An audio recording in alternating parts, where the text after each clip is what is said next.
Oh, okay, nearly there.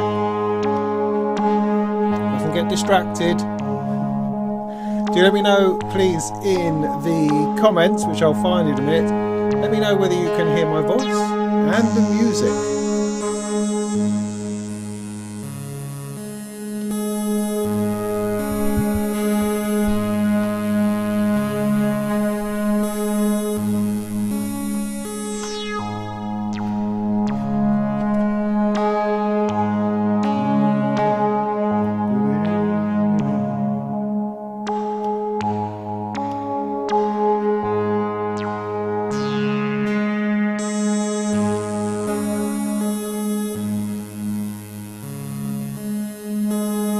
All audio is good, says Skulldrazer. Thank you, sir. Thank you, sir.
No, I can't remember how to use it.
Okay, good.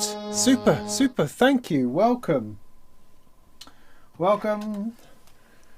Can I see you better with those? Probably not. Hello, welcome to Molten Music Technology, Molten Modular, Molten whatever the heck you like, for this evening's live stream. This evening we're going to be talking about all sorts of things we haven't yet quite decided, and we're going to see how that goes. Maybe make a few more noises, maybe explore a patch, maybe talk about the deep inner workings of our psyche, or maybe just flap around and spill beer on each other. Who knows? Who knows what can happen? There's no real agenda other than to talk about technology and stuff and whatever it is that makes us feel at the moment. That's really the plan. No doubt subjects will arise and fall, and we'll just see how that goes. I will monitor the comments, and hopefully that'll generate a little bit of conversation. If you've never been here before, you're very, very welcome. As I say, there's no real plan. There's usually a little bit of a banter, a bit of cheekiness. I may completely laugh at your question, but you're very, very welcome to ask whatever you like, and I'll do my best to answer it, normally speaking. If I don't see your question, feel free to ask it again later, or just talk amongst yourselves, because normally speaking I'm a couple of minutes behind the chat, and that does get a bit weird at times. But don't worry about it. We're just here to relax and stuff. maybe talk about the latest gear, the latest things that have been happening in the world of synthesizers and music technology. That tends to be the idea, and who knows where that takes us from then. But in order to read everything and see everything, my comments are down here, so if I'm not looking at the screen and not looking at you, rather, lovely people, it's because I have a camera here and comments and stuff over here. You know, it's not all a single unit. So so there we go. That's how we kick things off. I hope you can hear everything. Do let me know if you can't hear things, or if things go weird for you at your end, and I'll do my best to fix it, whatever that may mean. It's quite warm where I am just now, so I'm thinking I might disappear. Although my hair is also impressively long. I am due a haircut later this week, you'll be pleased to hear. So that's exciting. But I hope you've all been well. I hope it's all been okay. It's been we haven't had a proper Molten Music Technology Molten Monthly live stream for a couple of months. It's just not been able to happen. So this is the first time we've done this, I think, in a little while, which is good. But that also leads me, perhaps I should throw this out here just at the beginning, which is that I'm sort of trying to take a little bit of a break. Now I know everyone's doing it. It's the thing. It's the done thing these days to take a break. There'll soon be no YouTubers left. There won't be anybody saying anything because they'll all be too busy taking breaks. Now that be that as it may, I am still very much dedicated to making videos about stuff, but I just need to take a couple of weeks working hard on my other jobs, on my normal jobs, just to keep those things together and to keep those things ticking over so that I don't end up kind of destitute, I think is the idea. I've done a lot of video making over the last few months, a lot of video making, and although that's great and enjoyable and, you know, it's stressful and all those sorts of things, it's something that I really like and enjoy getting myself into. It's been a lot of work, a lot of hard work. So probably for the rest of the month you're not going to see any new videos from me, I don't think. I do have things. People keep sending me stuff, so I do have things to talk about and things to make videos on, which I will get to in due course. But just for the minute, I'm just going to take a couple of weeks and focus on my writing, and then get back to it in September, you know, when the summer's over, after the summer. So just give me the rest of the summer, and that'll be great.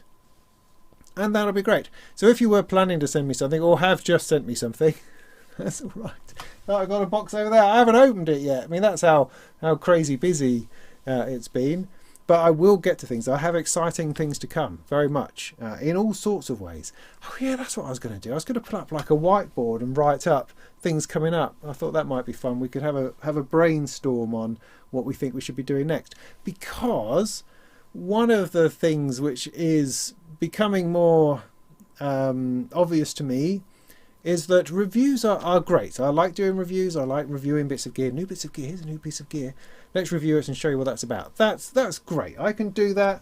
I enjoy doing that. That's fine. However, that it does tend to be a little bit product specific, and I think that what I would like to do is spend a little bit more time on more expansive and general videos, more instructive videos, things that I have learnt, or explaining ideas and concepts. I mean, way back in the day, nearer the start of my modular journey, I did this video on discovering oscillators, and it was really good, and I enjoyed doing it, and it's always had a lot of play, a lot of good responses, because the idea was to look at something, use a product or two, and then expand what it's all about and get to the nuts and bolts of what it is all about.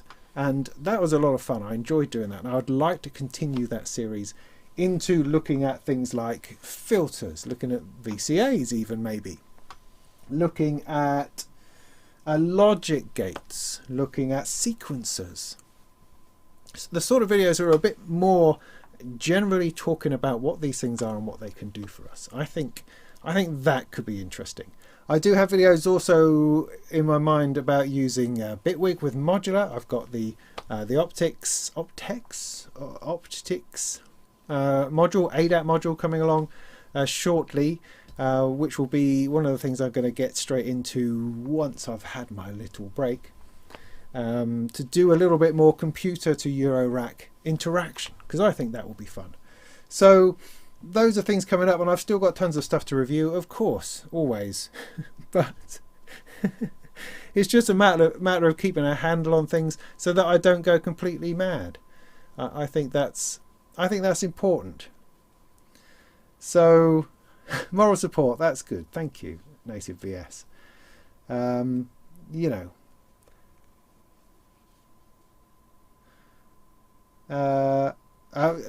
So anyway, distracted by the comments there for a moment. I'll go have a look and say hello to a few people in a moment. But was that more or less it? I think so. So I'm just going to calm it down for a little bit. Then I want to do some more focused stuff, some more interesting stuff that's more than just reviews. That's the plan, I think. The other thing it's been since last we had one of these things, I've had kind of a bumper time of internet abuse the last couple of months, which has been enlightening and kind of tragic in some ways. I guess there's a lot of it about. I guess it's what we do to each other. It's somehow exciting, perhaps, to to rattle insults off at somebody who's on the telly. I guess that's what we do. So that's been fun. I mean, because one of the ones that cause a lot of trouble is that I told a joke. I told a joke on the internet. Now, good Lord, that's a disaster. It was a really good joke, I thought. It was on Gear News. I wrote an article, a joke article, right, which just drove people nuts. Well, I mean, it drove half a dozen people nuts, but what generally in your head you do is you extrapolate a couple of bad comments into 98.7% of the world. That's generally how that factors in. So, a couple of bad comments, yeah, all right, so only 70% of the world hates you. But, half a dozen bad comments, and you're nearly up to the whole world absolutely despising your very being. So that's the way the psyche works. At least mine does. Anyway, so it's been a bit of a month. It's been a bit of a month for that, and that has not been fun at all. Anyone who ever says to you, "Oh, it's just ignore them," and don't take any notice.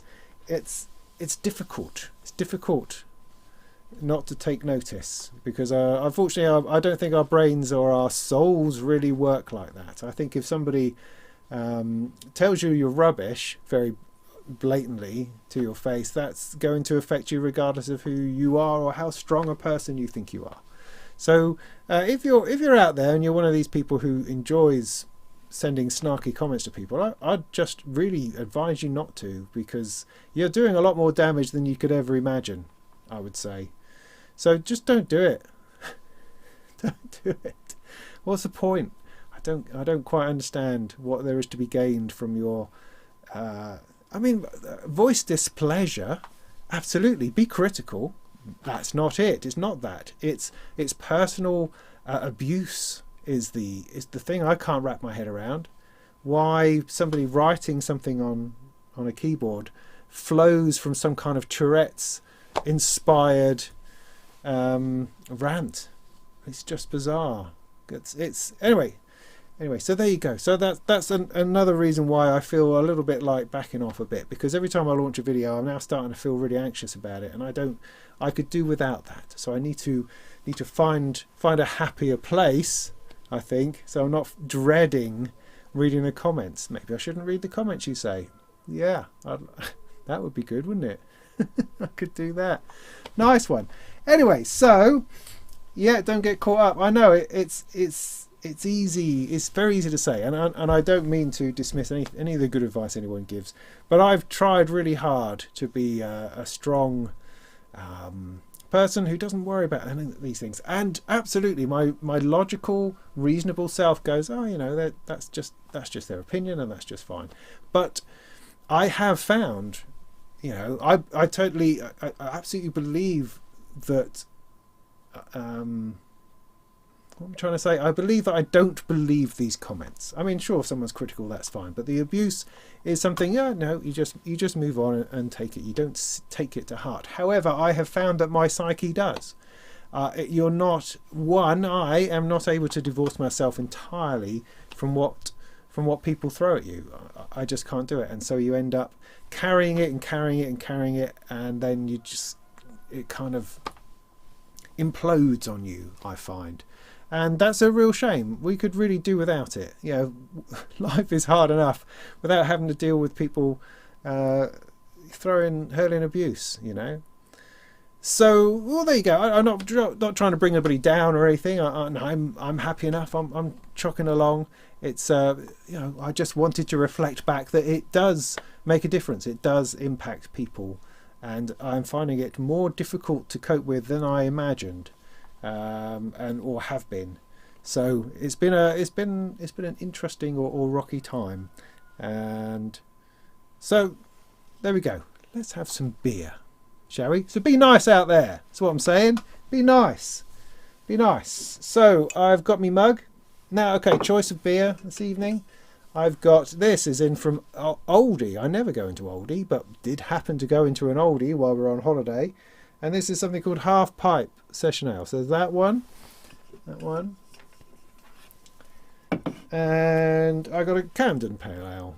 That's, just straightforward sophistication, I suppose you say. So let me know which one you'd like me to start on, and I'll get started on that. In the meantime, I've noted out of the corner of my eye the little chat's been going on, which is nice. It's nice to see people engaging. Good to see you all. Let me just wave at a few people. Something's going on. Oh, right, yeah, sorry. I know why that is. So there's my Surface here desperately wants to update itself, and I'm not letting it do it. So it's having a bit of a paddy, and things on it aren't working quite as well as they should. So I already said hello to Skulldrazer, good to see you. Brett, nice. Good to see you here. Wagyu, hello, thanks for coming in. Yeah.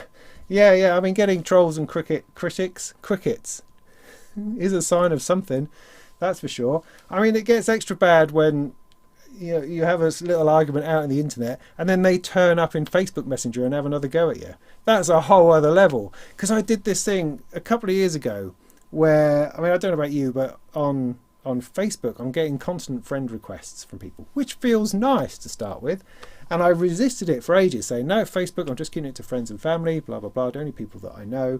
And I thought, in a moment of marketing madness, I thought, wow, why don't we open it up and just start accepting friend requests, so that then my posts about the stuff that I'm doing would reach a wider audience. Seemed like some kind of bit of marketing genius. So I did that. So now I've got like 2,500 friends on Facebook. I don't know what that's about. But the problem with that is if you fall out with somebody, they can actually get right up in there on your phone going, woo, bloop, bleep, bleep, giving you a good telling off.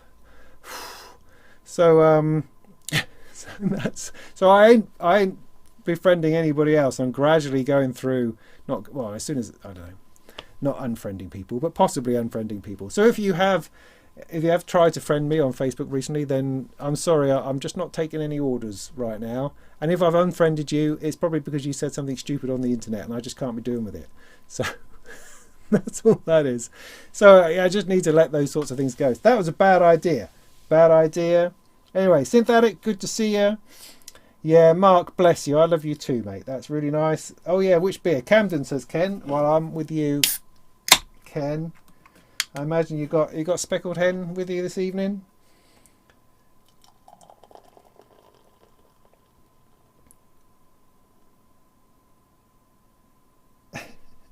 I have lots of bad memories from Camden. Used to love that market. I used to spend a lot of time there.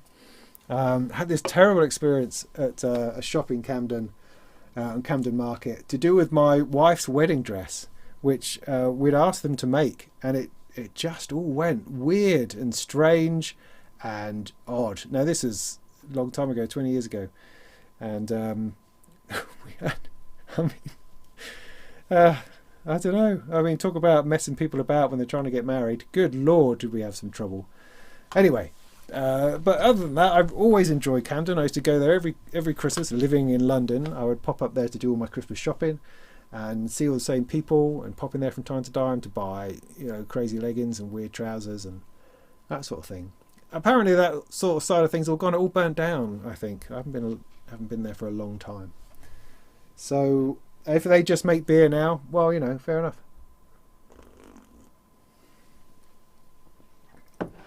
And of course, the what's that pub? Is it the World's End? Is it under the World's End where the venue is? Well, I've seen lots of thrash metal bands.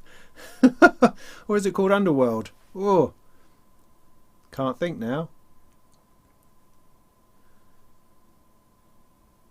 Oh, well, anyway. Never mind. What was I saying? Needless mustard. Good to see you, Stella. Oh, keeping it real. Old Peculiar. There we go, Ken. Yeah, that's the mailer. That's the fella. Yeah.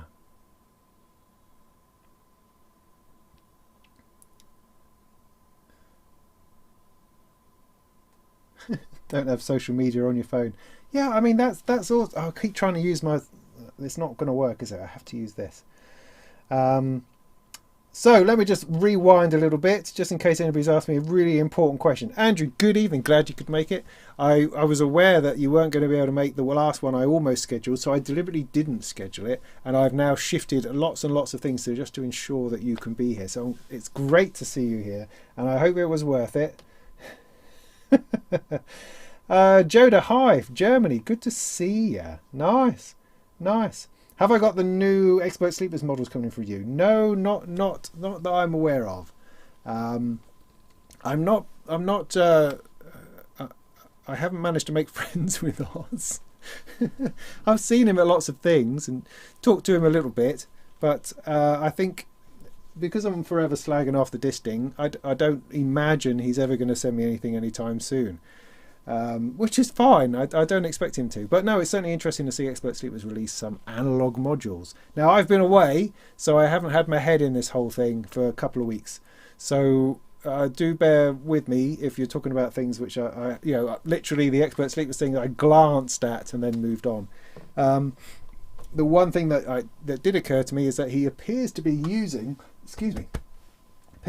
those same jack sockets. I mean, correct me if I'm wrong. The ones that light up on the disting and stuff. I'm pointing at a disting over here is what I'm doing, which is interesting and great. Although cables just fall out. There has to be a better way. Cables fall out. I'm forever dropping a cable out of the thing. It drives me nuts. So I don't know. What do other people feel about those light up? I mean, the lighting upness of them is excellent. That's really, really wonderful. It's just the lack of grip on a cable I find difficult. But then, I'm very peculiar and particular. It's like all the qubit ones, it's too tight. It's too difficult to get it in and out. Annoyingly. So nothing's ever going to be perfect for me. DJ Rick Dawson, you had to isolate. I'm sorry about that. There's a lot of it about. Windows 11. Did I mention Windows 11? I think I mentioned that the month before. Yeah, I think I did. I've got no thoughts on that yet, other than to say that, it looks nice. It looks like, this glass thing Windows keeps trying to go for. Ever since, they've been going for it since, I don't know, Windows 7, I think. Always trying to go for a glass look and then thinking, oh, sod it, it just doesn't really work. It's just too much of a drag on the system. But they're going for it again. Every time a new one comes up, oh yeah, glass. Look, transparency, isn't that amazing? It's just like that sci-fi stuff you see where you always have computer screens which aren't on anything, or they're just on a piece of glass hovering in air. That's what we're trying to go for, I think. But the pictures that I've seen, it just looks very smart and very streamlined. That's all right. I'm a lot less interested in Windows than I used to be. I'm more I think, because I've kind of run out of things to do within Windows. I just run the software that I need to run. I just have all my shortcuts along the bottom, like you would have in the old days on your desktop. I now have them on the taskbar, which is the one thing from Windows 8 I think that really changed the way I looked at things. So that's all I need, really. Don't want access to much else, or anything else I need. I just type it, and that's really worked for me. So it's sort of that evolution of moving away from the program's button and the whole stuff that slides out that Windows 7 brought in, moving from that, because that was everything you wanted for a while, moving away from that to simply typing what it is that I want and running it, has been remarkable. It's been a remarkable workflow change, I think. It's fascinating how that happens. So yeah, Windows 11, I'm quite upbeat about it. It could be awesome. As in, as long as it doesn't break anything that I'm using, then I'm happy, you know? I'm happy. It could be anything. Don't really mind. Andrew, you had a show? That's exciting.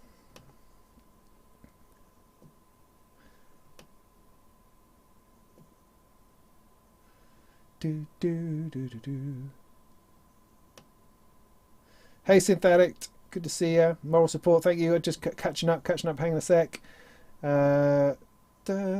Corrosive Abuser, always good to have you here, mate, despite the name.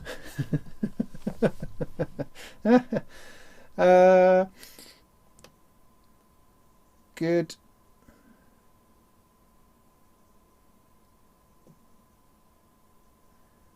Yeah, Zakiua, is that your name? Yeah, thanks for the thumbs up on the doing those kinds of videos. Yeah, I think they're important. I think they're important. Although Ken is trying to remind me about the Deccan Stream. What's the Deccan Stream? Yeah, the Deccan Stream. Oh, I'll get to that. See, there's a number of DIY elements. But I have an Elmira distortion kit to build to show you everybody, and I really want to do that. But I'm trying to self-impose a little bit of space between videos at the moment. So that's still on the cards, as is the Decca Stream, and as is all the Cosmo stuff. Because remember when we did that, when Sam Battle came along and we half did a VCO. I really want to get that done. I think that would be excellent. Before I do another big DIY project, it's the Cosmo thing that I want to focus on. But I've got to get the Decca Stream done first. Lots to do. I mean, the voice cards, I've done the resistors, you know. Did I do the capacitors? I forget. I don't know. Anyway, I'm well into it. You know, it just needs a couple of days more churning, and we're going to be to the point where we're going to go, I have no idea how to put it all together. So that's going to be fun to get to that point, I think. Well, Stephen, you're in here with a big question. Who's found the Velectronic A envelope? A strong rival to the Quadrax. Good question. I'd have to look all of that up. What quiz?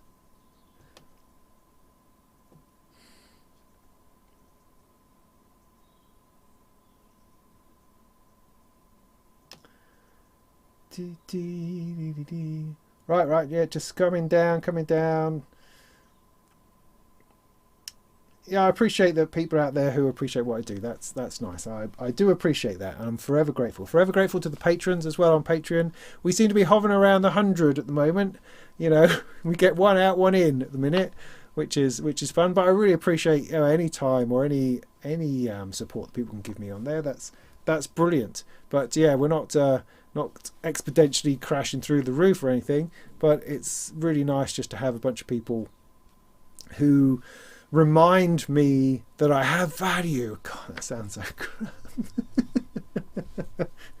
It's not that bad, honestly, but you know, they just remind me that there are people who want me to keep on making videos, and so I do that. That's good. I find that good.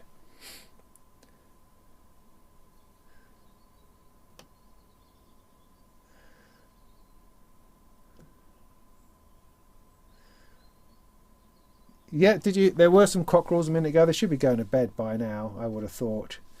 Yeah, self-torture. Yeah, I know.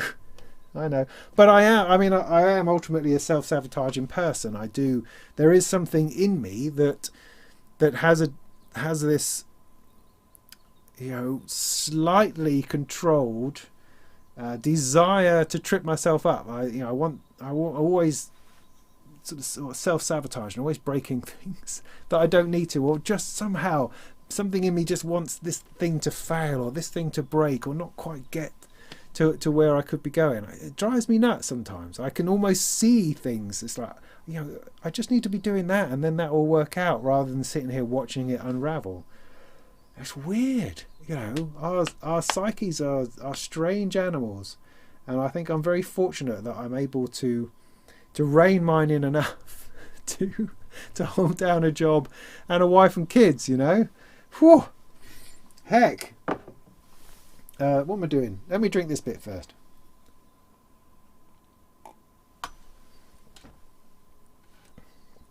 Oh, look, I can do it two-fingered. That's good.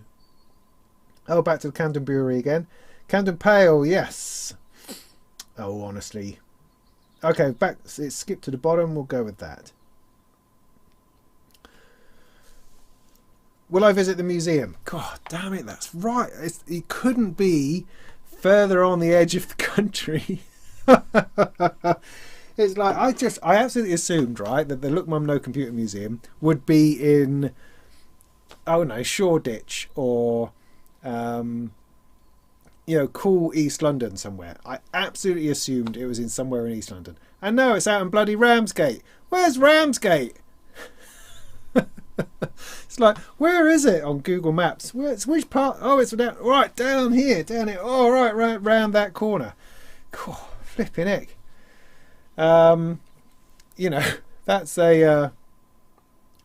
It's just a long way away. The only reason I ever go to Kent is to hop on a ferry to go somewhere else. But yes, I would really like to go. I would love to go. Do I see a couple of bike trips coming up?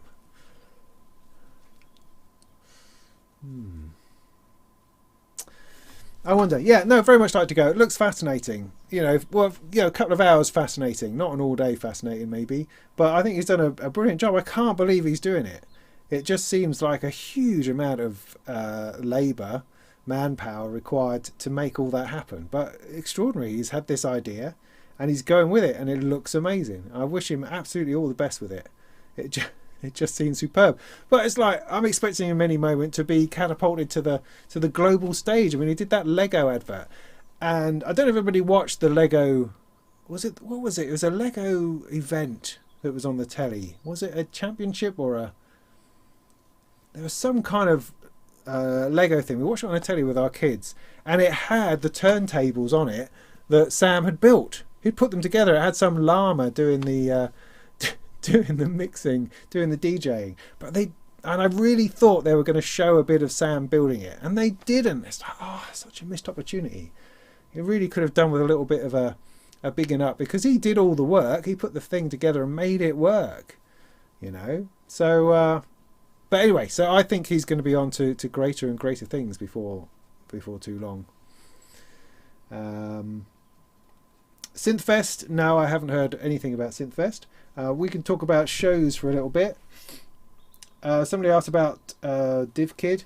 All I can relate is what I've heard through other people, which is that he's fine. He's all right. I know that he had some kind of crisis around Christmas time, New Year. I don't know what that was. I know that he sort of disappeared for a month, then popped up for the Beads video, almost as if he was like contractually obliged to do that, which was fair enough, because it was the awesome video. It was, I'm sure he would have pulled out all the stops to make sure that happened for the sake of Mutable Instruments, So he did that one. He's also been around on his Patreon Discord. If you're a patron of his, he's been around on that, talking very much about mental health and physical health as well. So that seems to be his focus. He's been answering questions on there, but again, he hasn't been on there now for a couple of months, I don't think. So my understanding is that he's all right. My assumptions I'm making is that maybe the work just got too heavy. He's got a young kid, and he decided to pull back, which many people have done, because it's this gig, this video making gig is taxing, is mentally taxing, and can be difficult. I'm not messing about when I say that the abuse and conversations that you get online can really do you in. One has to be careful and guarded, I think. But I don't know if that's anything to, if that's DivKid's issue or anything of that nature, but I just know that that he's all right, and I kind of leave it at that. He's, you know, I have no direct line of communication to him, so, but my understanding is that he's all right, and I'm that's as far as I can take it, and I wish him all the best. I wish that he comes back and sees us soon. We miss him around here, I think, and I just hope that he's doing all right. Him and his family are doing okay, and we hope to see him soon. That's all I can do. Margate, is it Margate? Oh, I don't know. It's that bit right on the end of Kent. Anyway, I'm so sure someone else can set us straight. On not DivKid now, we're talking about the Look Mum No Computer Museum. So other festivals and things. So we have Super Booth, of course, coming up. Now I don't know about Super Booth. I don't know, because it's now only a couple of weeks away, 3 weeks, 4 weeks away, and that feels too soon still. I don't know how I feel about being stuck in an aircraft with you know, a bunch of travellers. I don't know how I feel about that. It's really that bit. It's the travelling and getting there which is the most worry. I think the show itself will be well run. A lot of it is outside. It should be fun. It's the getting there, and the hassle of the whole COVID thing and the travelling. That is the thing that's given me pause at the moment. I would normally like to take my kids because I think it's a fun, interesting day out, and of course it's a flight to Germany, but that would be too difficult this year because they'd require testing before they get in, and we'd have to do the test when we land, and I don't know how to make that happen. I'm sure it's probably not difficult, but it's a whole extra thing to add to your trip, and a certain level of uncertainty as to whether you actually get into the festival or not, because your kids haven't had the proper right test or something. So it's too hard. At the moment in my head it's too hard. I might be persuaded to go for a day, but I don't know. I don't know. The easiest thing to say is just to say no. But I think it might be fun. But then, I don't know. Would it be fun? So yeah, undecided, as you can see on Super Booth. As far as Synthfest goes, I've heard nothing from Sound on Sound about Synthfest this year. I'm assuming they're just going to let it go. I think that's probably wise. Let's just leave it till next year. Otherwise, Steve Davis is playing in Colchester on the, can't quite remember, 26th, 23rd, something around that of this month. I might try to go along to that because it's within striking distance of where I am, sort of, a couple of hours. So I might go and check that out. And also in Norwich, we're having a little play in the park in a couple of Saturdays' time as well. Again, I'm not sure whether I can go to that yet because of other commitments of having kids and a family and stuff. But that could be fun. That's the first meeting of the Norwich Synth Society since COVID. And at the moment, we're unable to find a venue. So we're having it in a park in the open air with battery-powered stuff. So that's good. So those sorts of things are coming up, I think. Drive through the tunnel, yeah. Well, I'm thinking that maybe I could make a bike trip of it.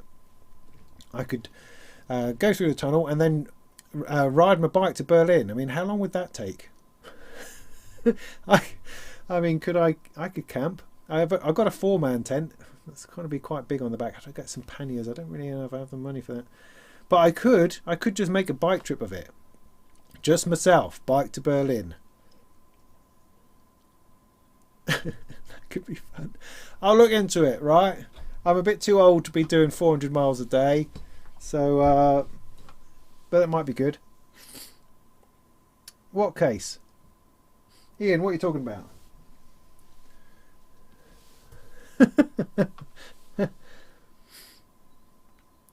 Yeah, with the tickets on the day thing at Super Booth, most Super Booth is going to be mostly outside, as I understand it, with other bits inside, or some of the venues inside, some of the venues outside. So the 3-hour tickets thing thing. It's just to keep people moving through, because you're not going to need to spend that much time inside, because a lot of the stuff is going to be on the outside. I think that's my understanding. Whatever it is, it's going to be a bit of a weird one, and nobody really knows what's going on. Synthplex in Burbank, that must be some place in those Americas. That's also cancelled, is it? Okay. You know, I mean, this year might just be too soon. I mean, I know everything's supposed to be open again, but, you know, it's still bad out there, I believe. So maybe just give it another year. Maybe give it another year. Hello.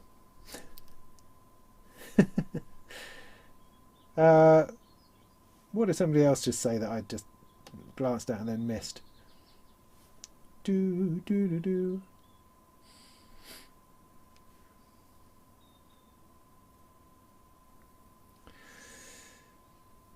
Yeah, I mean, if you're going on the Eurotunnel with a car type way, then that's easy, because you're just stuck in your car. I mean, I'd be sat on my bike, I suppose, but they're in large quite open spaces. You know, large carriages. It's not like being stuck in a train. That makes sense.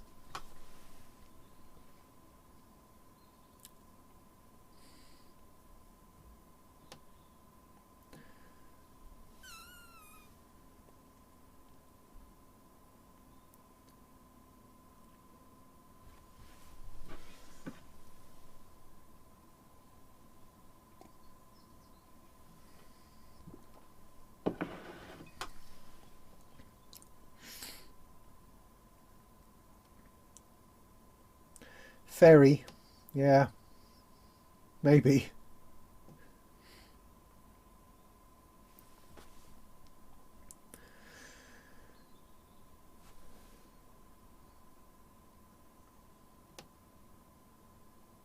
Oh, right, jumping to the bottom again.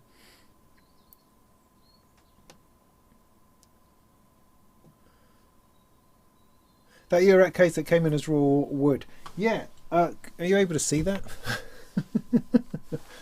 I haven't done any varnishing on those cases at all. I now have I've got one down here. Can you see that on the floor? No, all you can see is me. I'm just trying to come out of the way a little bit more. So I got this one down here, which has got me 2500 stuff in it. It's only on the floor just because I've had to make room, because I'm doing other things. So I've got this one on the floor, so I've got an extra top to it to finish that one off, which I'm very happy about. These Strom boxes are good. They're good looking things. I like them. And then I've got another one here, which has stuff in it. I've got stuff everywhere. Flipping modules everywhere. Don't know what to do with all the stuff. Yeah, there we go. So, yeah. So where was I? What were we talking about? I don't know. Yes. So, well, there we go. Talking about the park and doing something there with in Norwich. It might push me into the whole thing about doing a battery-powered modular rig, because that's something that I've spoken about a lot in the lead up to the summer as one of the thing I was going to do over the summer. I just haven't had the time. I have not had the time. But my thoughts on it and thinking process on it has led me to the conclusion that it's not difficult, actually, and I just need to jump in, give it a go, and then tell you all about it. And that might make an interesting, fun video. Maybe that's going to be an autumnal thing. Maybe I'll be sitting in a wood somewhere with leaves falling down, making tunes that way. It's still a great idea. I still want to do it. It's purely a matter of fitting everything in as ever, as these things always are.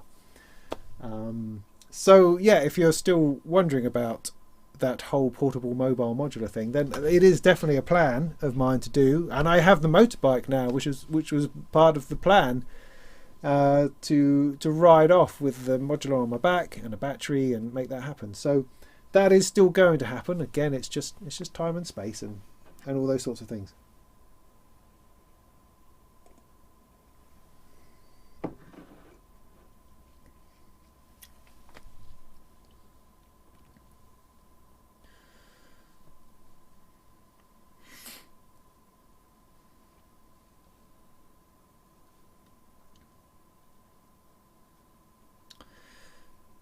No anchovies. You got to have anchovies. That's the rules. Is Knobcon going to happen this year? Apparently Knobcon is the only synthesizer and modular show on the planet, so they say every year. I never quite understand that, but they do, and it is, so that's nice.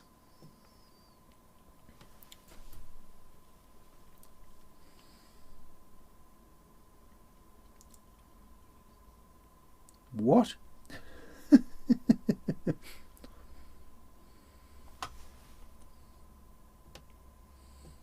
I've got my tea stuck between my teeth.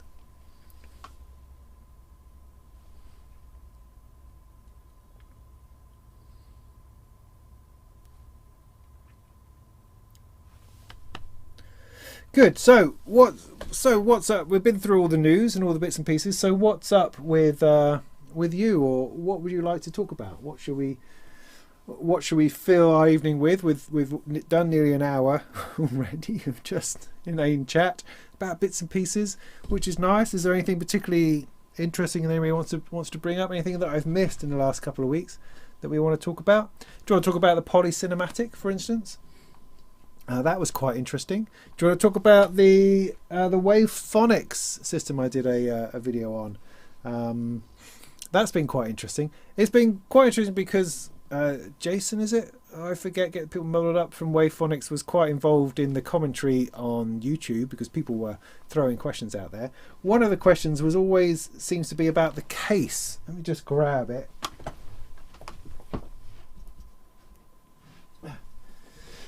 Things are in slightly different places because whenever I go on holiday I tend to hide things.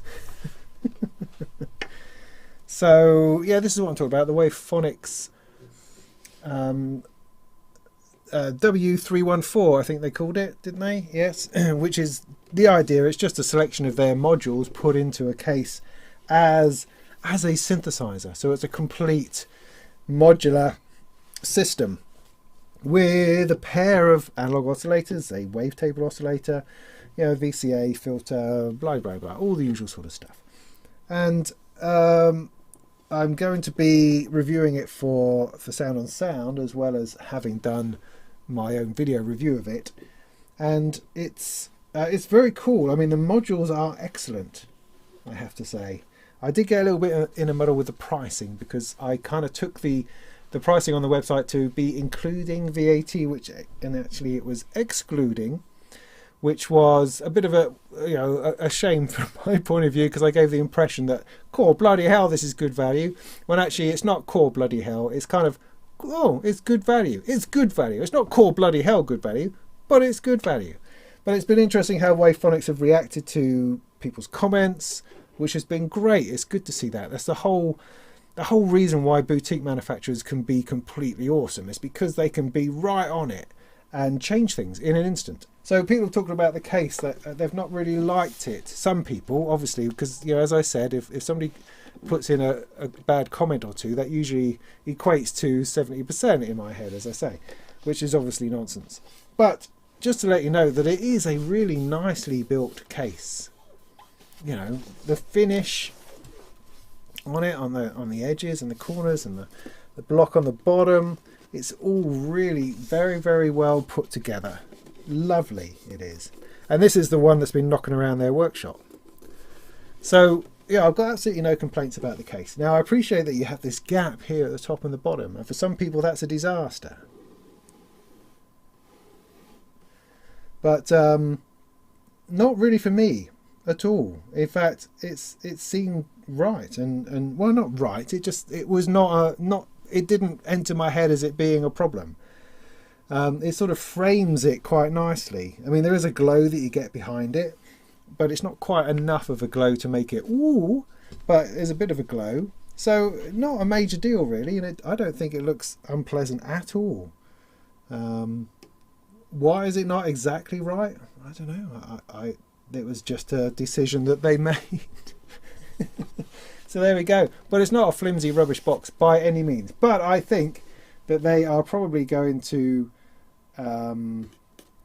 offer the modules without the case, and then people can choose whether they want one or not, or they might get a different one, or that kind of thing, which is all good. And as I say, being a boutique manufacturer means they can change and swap things very easily.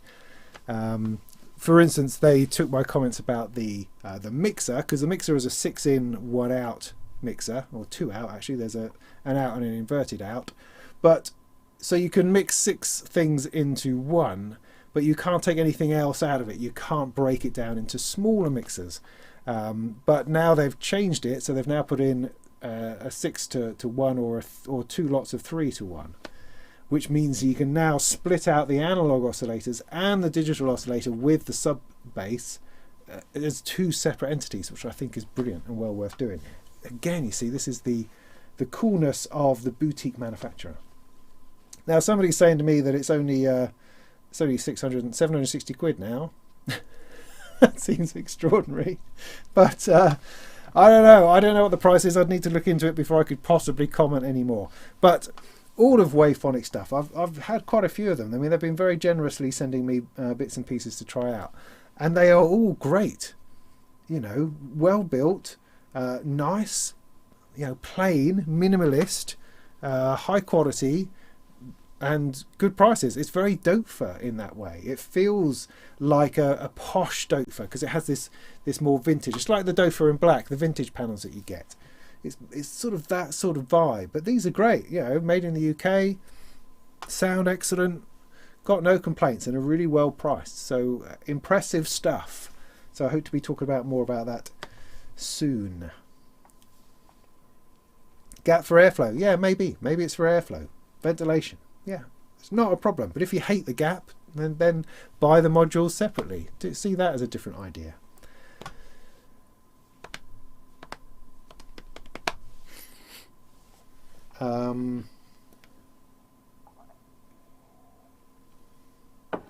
Yeah, it is chunky. Yeah, and without a doubt, it is chunky. Compare it to something like the Moog cases here, the Moog Row. They are very, very thin, very thin wood at the side, metal all the way around, again quite thin. So having a wooden case compared to that, it does appear to be very chunky. I don't think I'll get another shed. I don't know.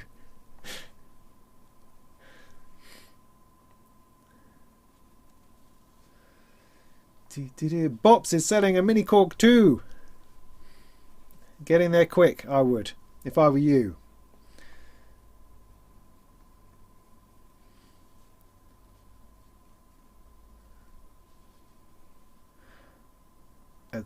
Indian curry.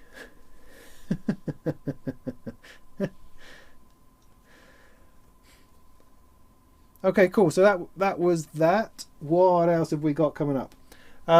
Still waiting for the sequencer for the 2500 series of modules in order to finally do something proper on the Behringer 2500s. I'm just going to have a quick look to see whether that's turned up at Tonum yet. Boop, boop, boop, boop, boop, boop, boop, boop. Oh, they've changed the front end again. What am I doing? Okay, there we go.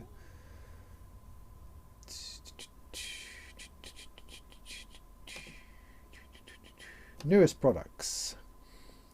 No, still the modded out is the newest thing, and the RD8 Mark II. Behringer Brains. Yeah. No new 2500 stuff. Okay, not to worry.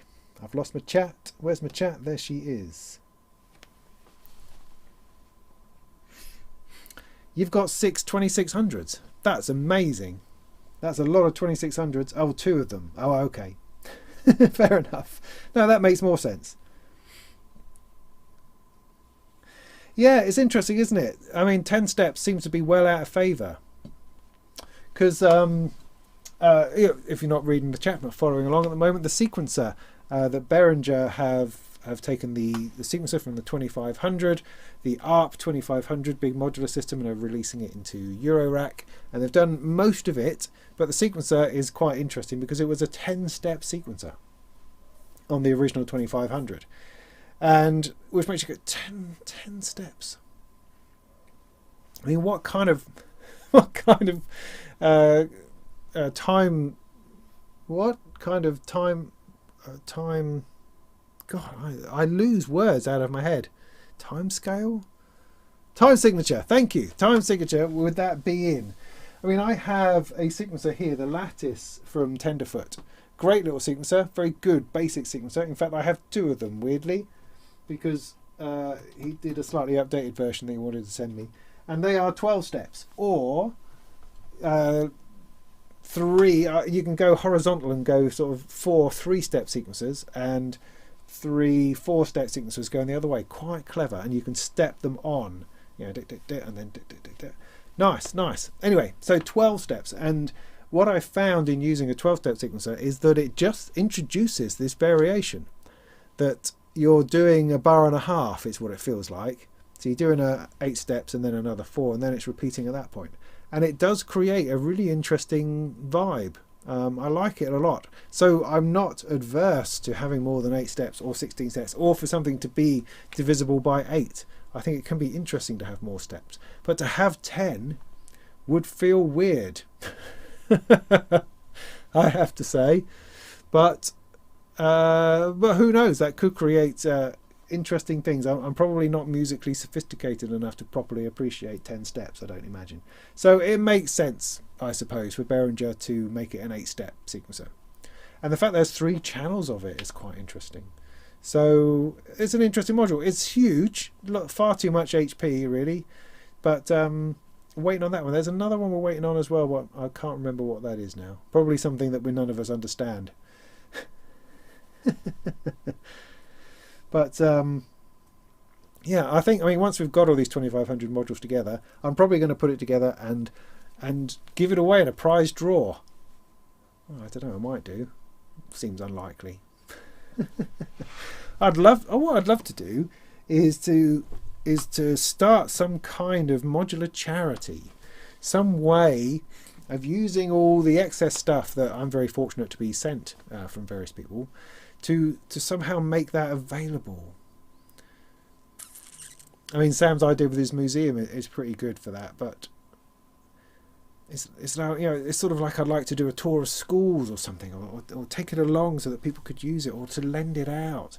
But it's just the cost of shipping and the possibility of breakage is just too high. I think it would be difficult, but it'd be a lovely thing to do, because I inevitably end up, as a reviewer, you end up with stuff that's just not being used, and that's a tragedy in some ways. But then it's yet another thing to manage, isn't it? So who knows? Maybe I'll give it all to my local prison. That's probably the answer.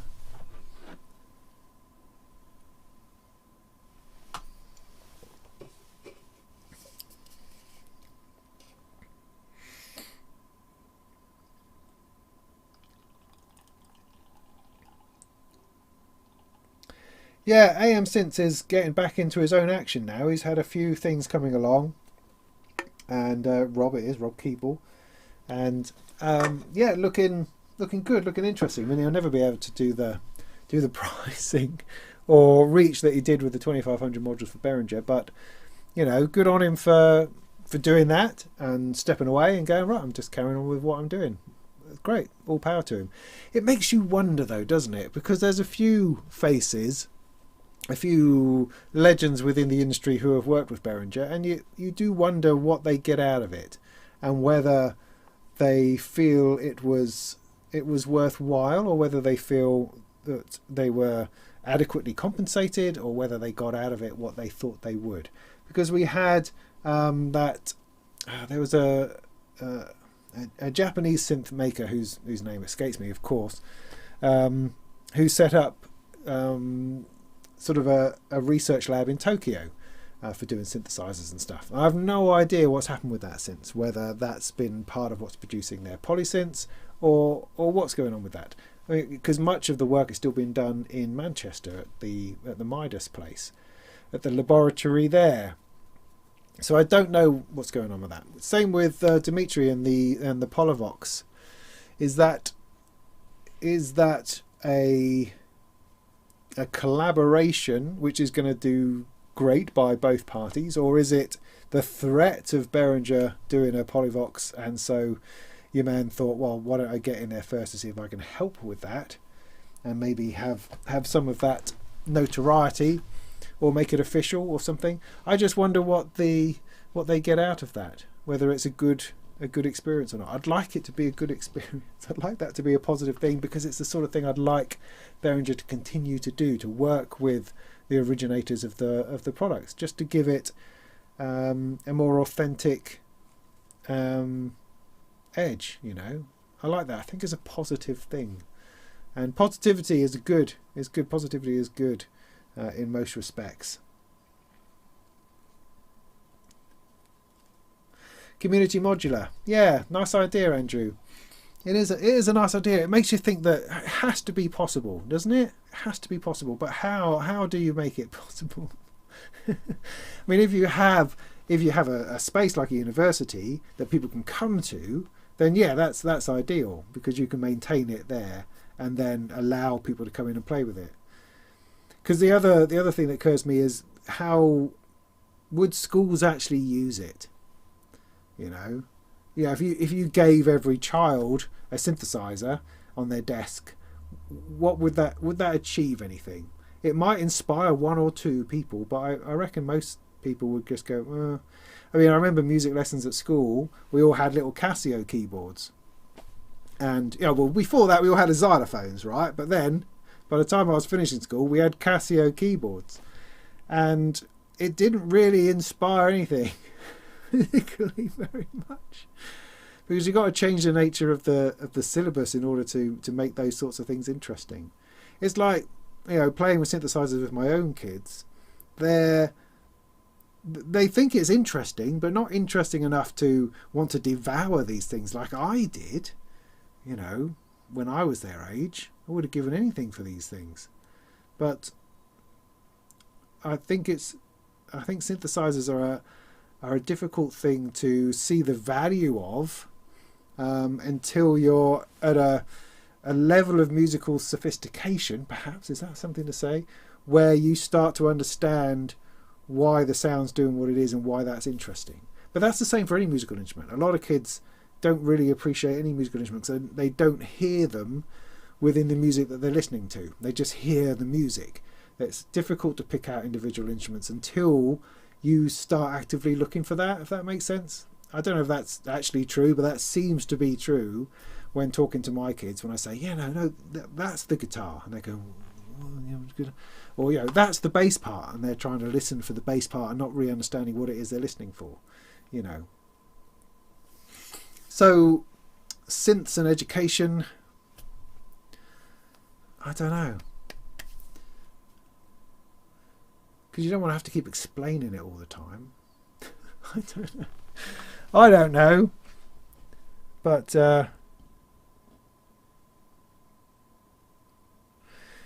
yeah, it's a lovely idea. These things need to be being used, I think.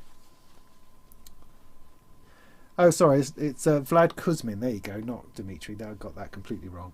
But I took a stab at a generalization of a Russian forename. That's terrible. Oh wow, I should be banned.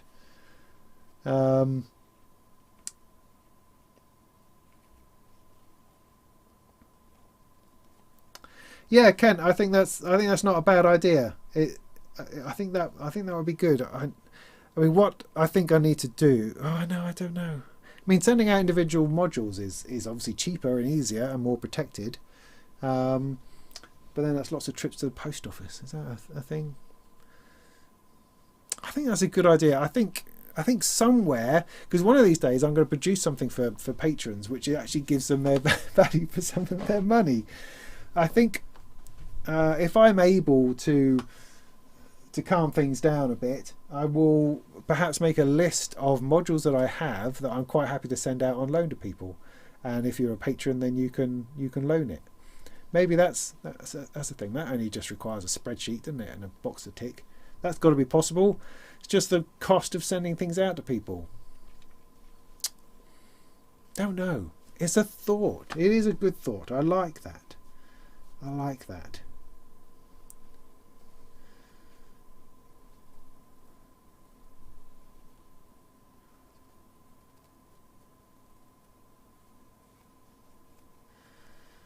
Yeah. Yeah, synth higher and things like that. It is interesting. It's just the potential for damage is huge. That's the problem. And all this stuff is big. It ends up getting big, you know.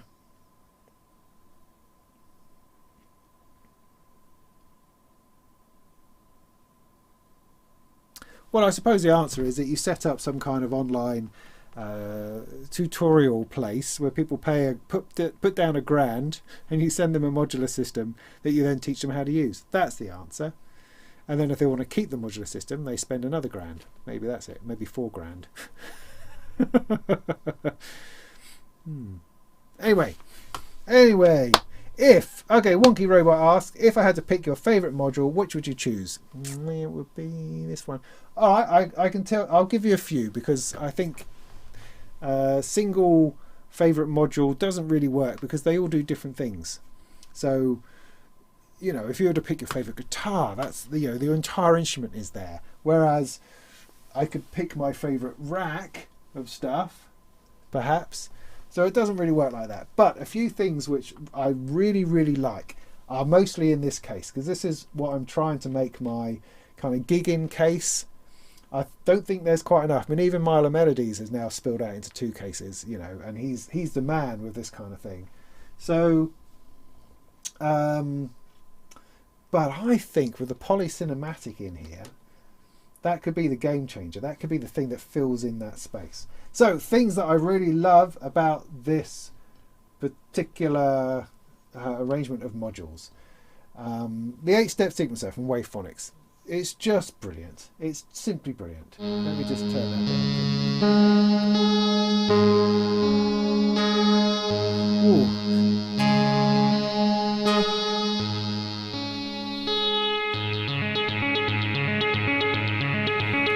It's just a beautiful thing. It's 8 steps.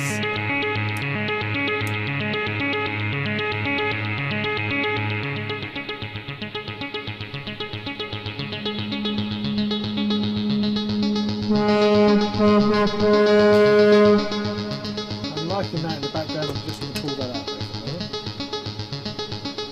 out. So it needs a quantizer without any doubt. I don't have the polycinematic anymore. I had to send it back. I had to send it back before I went on holiday. That was the point, because he only got the one, and other people wanted to look at it. So, you know, I made a video as quick as I could and sent it off to him. But I hope to have a real one in September sometime. But yeah, the 8 steps, it's just got 8 steps. You can dial them in. You have to use it with a quantizer in my view. Otherwise, it goes, you know. I mean, you might be an unquantizy person, that's fine. But compare it with a decent quantizer. I've got a microscale here, which I still haven't fully gotten to the bottom of, but I can use well enough. At the moment I've only got 2 notes selected. But you've got switches. You can't really see this, but that's alright, just go with it. You've got switches here which turn the individual notes on and off, so I can skip the lot, put one in,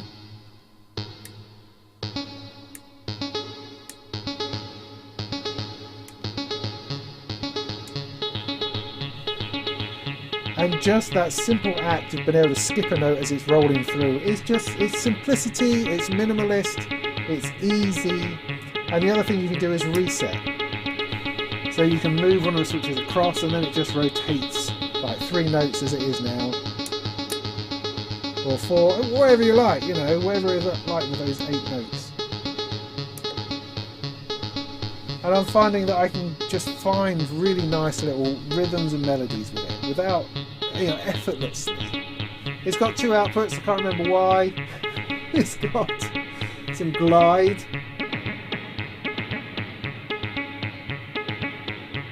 which could be interesting. Patrick Moore Games Master. Oh, that's a long time ago. What happened to Dominic Diamond? Was it?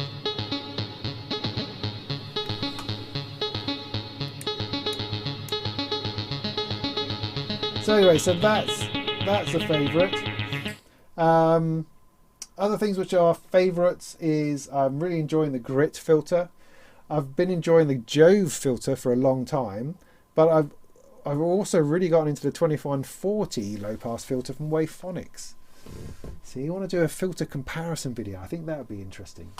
The Honor oscillator here, which is what you're hearing here,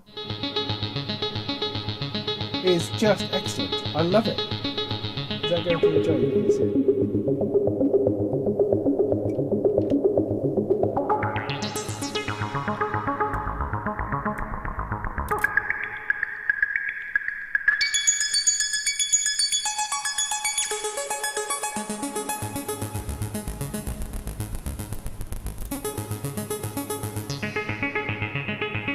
It's just a really solid, you know, it's got different waveforms, obviously.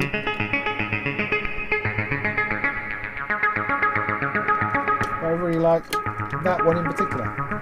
But it's completely replaced the Make Noise STOs that I used to love. I've got two STOs and I use Honors instead. In fact, I would get another Honor if I had room for it, in order to run two together. I kind of keep my Bafako Even VCO in here as my sort of backup oscillator, because that's got a really good square wave in particular. I really like its square output. Other favourites would be the Surface. I still haven't gotten fully to the bottom of it, but I just love the string sound. The pluck string is a thing of beauty, which I've liked ever since having the 2HP pluck. This is in my view far superior to that, and it's just a lovely thing. So those things are my favourite modules at the moment. They're simple, straightforward. They're not weird and wacky. It's not beads or data bender or some crazy cross modulating something or other like I've got over here. This thing just turned up. Let me open that up.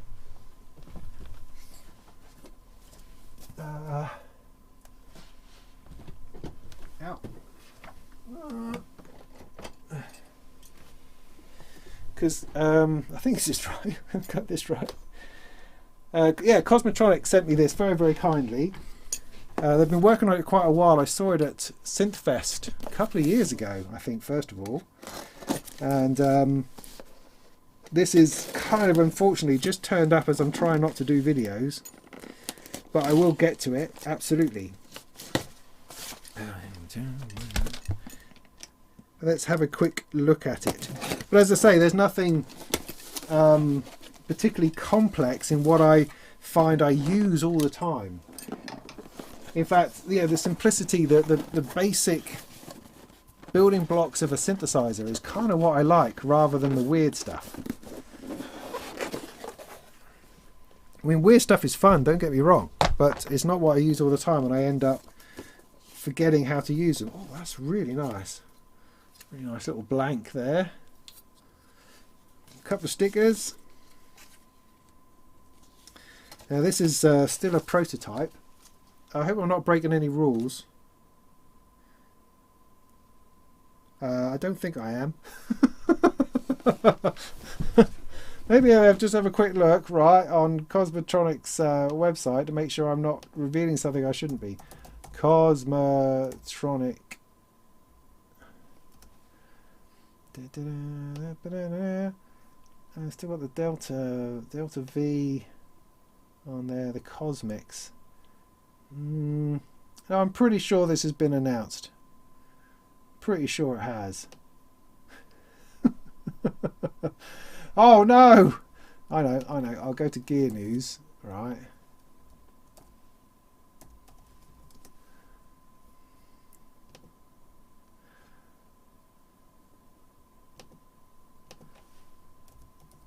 Cosmotronics.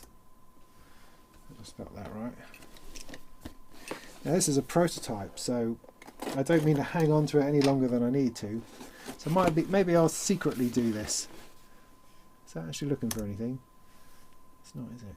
Cosmotronics. No, that can't be right, can it? Cosmotronic. Oh, let's try that. Cosmotronic.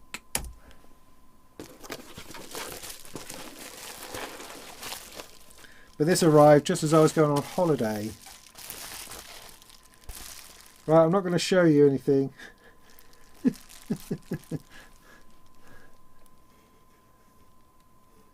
Oh. Oh yeah, yeah, yeah. No, so back in 2019, they were showing an oscillator called Dimensions, I think it was, and that is this, isn't it? Yeah, that's this. Okay, so it's okay. It is out there. It is out there. So I'm just going to give you a little glimpse of it, but it is a complex oscillator, like so. You see, a little glimpse of it. Well, all I really remember is that it glows really brilliantly blue in the middle, which I quite liked. But you've got these sliders through zero, phase modulation, ring modulation. God, that's really interesting. So yeah, that's something I'm definitely going to be looking at soon. And I'm going to be puzzling over it as well, because complex oscillators are something that I find quite difficult. I like things simple, but I like the idea of looking into something in a more complex way, the way those oscillators interact with each other. I mean, I've played with it on the Lifeforms voltage lab thing I got from Pittsburgh Modular. That's a very interesting module that I still fail completely to understand, but it's there nonetheless. Sorry, all over the place because my touchscreen's not working. All VCOs should have waveform mixing. Yeah, I think perhaps they should. Teases you with bubble wrap. What filter is what? Yeah, I really like the Cosmix mixer. I think if I could run two together, I think it might be perfect. I'm not sure if I can. Can I? Can you run two? It just ends up getting a little bit expensive. Modules. Two Cosmix. 4 channels, mono, we're panning 2 stereo channels. Yeah. I've still yet to find the perfect mixer. I've got a Tesseract. Oops. A Sliderman Tesseract mixer down here in my rack, which I've used quite a bit and is almost perfect. There's something just doesn't quite work quite right with it, and I'm not quite sure what that is. So it's the closest I've come to finding the right mixer within Eurorack. It's something I really should design myself somehow, but I understand that actually creating mixers is quite difficult.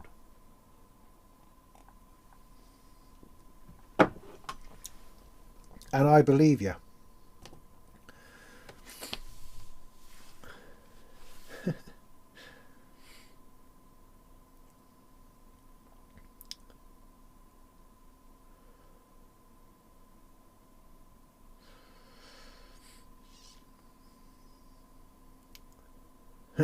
Hey, Jason, good to see you. It's no pounds. No, it's all free, mate.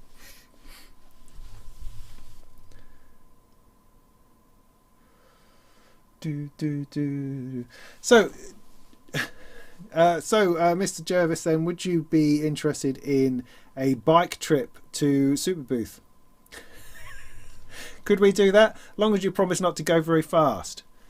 Because it can't take more than a couple of days, can it? A couple of nights camping somewhere interesting in, because it goes it's like France, Belgium, Switzerland, Czechoslovakia, Germany, isn't it? That's the route to Berlin. I can't quite remember. But let's do that. That's got to be good, don't you think? It's got to be worth a trip, hasn't it? Anyway.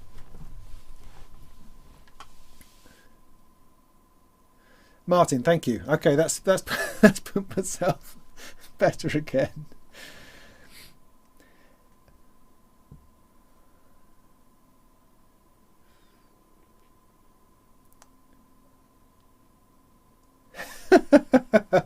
Yeah, Native VS. If you were following closely, you'd know that was actually a quote from an Eddie Izzard sketch for the benefit of Americans in terms of geography. It doesn't matter. It's only really funny to me, which is why I do these things. And that's often a flaw that I have, is that there are many jokes going on in my head which are hilarious, right? Which never always quite capture that hilarity when I speak them out loud, because you don't have the background that I have in my head that's validating all of that humour. That is a difficulty. Yeah, synths and motorbikes, absolutely. It's the only way. It's the only way. And, you know, we could meet up with Gertz on the way. He could he could come roaring in on his Black Mean machine and just do donuts around us while jamming techno. I think that would be very interesting. But we'd probably all end up back in Latvia, wouldn't we? We'd be kidnapped back to Latvia and have to work for Erica Synths after being indoctrinated into their cult of motorcycles and synthesizers. I think that's the only way. What's the logo on the seat back? It's what is it? Secret Lab. It's a good chair. T-Mobile. Yeah, definitely.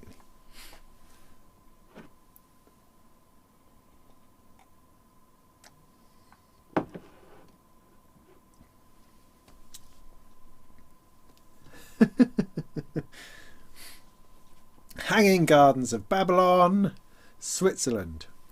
Talking about the Great Escape movie. A classic. If you ever get to see Eddie Izzard Dressed to Kill, that is by far his greatest work, I think. Ever.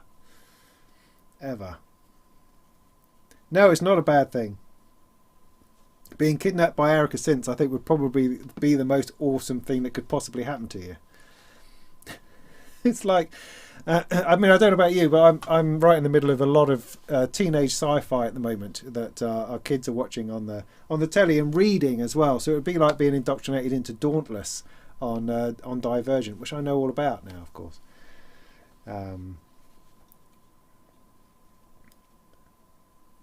Which is great. So yes, that's the Vortex oscillator here. I'm going to have fun looking at that, but it's only a prototype.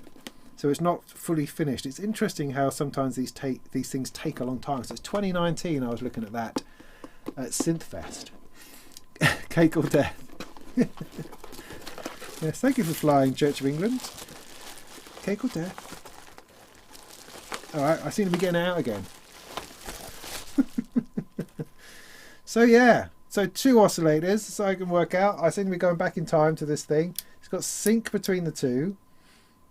Waveform moving, an FM index. Oh, crikey, there's lots going on. Lots of different waveform outputs. And then these sliders are not mixers. They are different forms of modulation going from one to the other. Very interesting.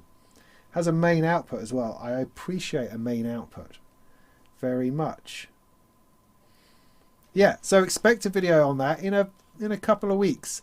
Maze Runner. Yeah, we saw Maze Runner quite a while ago. And I really liked the idea more than seemed to happen, but it got weird. It's a bit like Divergent in that it's a nice self-contained movie, but then it gets really weird where it takes itself outside itself. That kind of thing.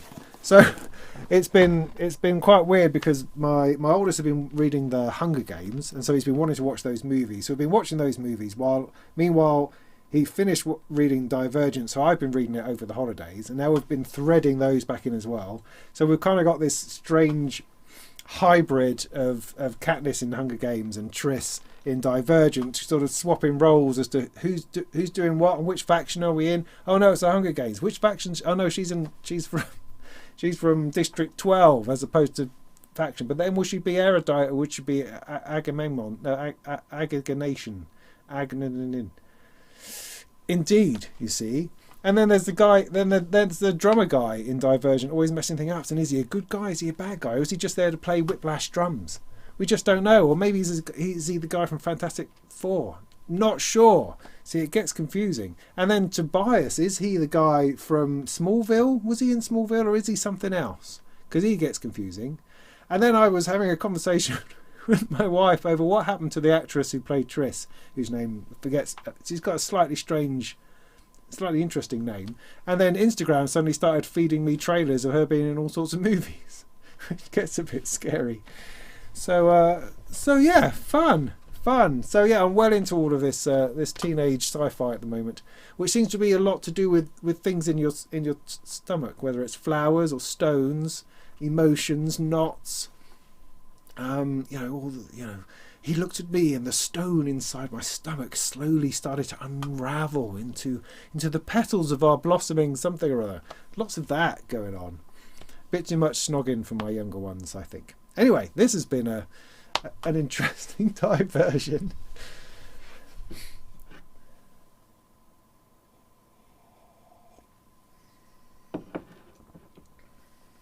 Yeah, I should have my phone stop listening to me. Exactly.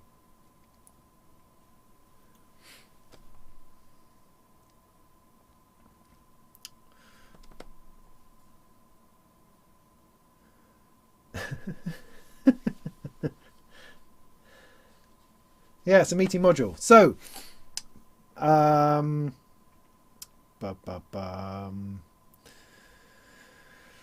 let me just have a look through a last Molten Monthly, just for the last half hour, to see if there's anything that was in there that's worth talking about. The Elk thing, Elk Audio Live. Is that of interest to anybody at all? What is that, you may ask? Well, Elk is the people who do Audio OS. The Audio OS is this very, very fast, very slim operating system that can run on a matchstick or something. It can run on a watch battery, and has super low latency.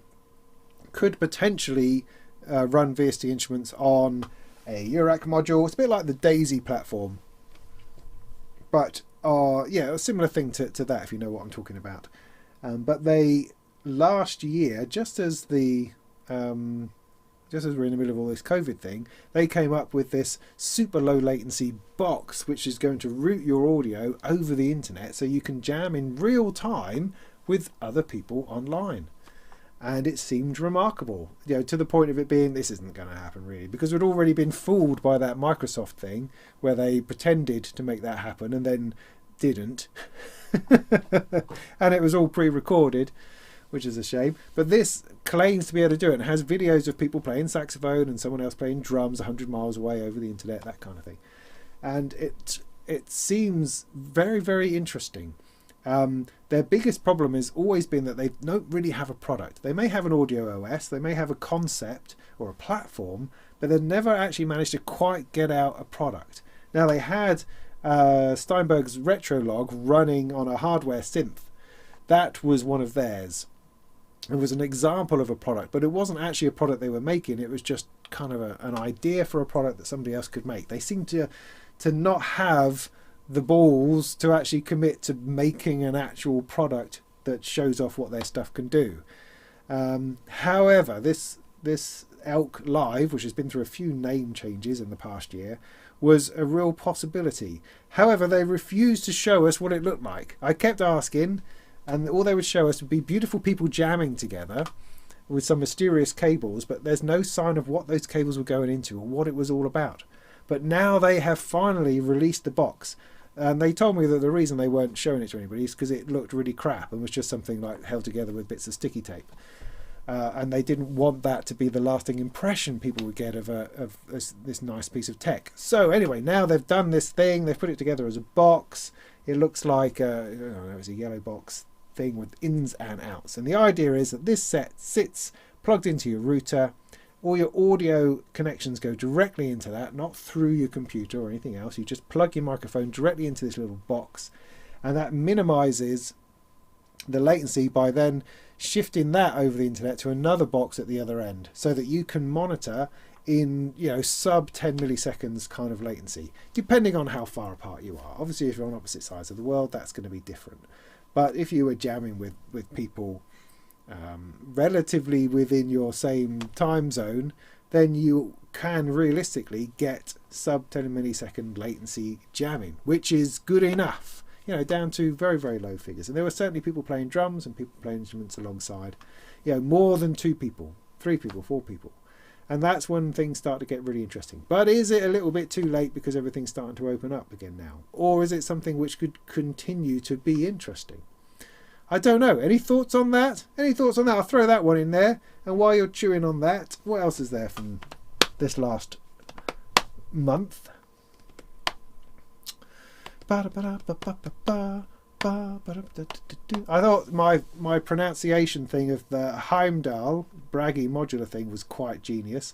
Nobody commented on it. I thought it was awesome. I found this Icelandic woman doing translations for us and cut that in. I thought that was brilliant. I thought that was a load of fun, but obviously went over everybody's heads, or it was too funny for you. That's the problem.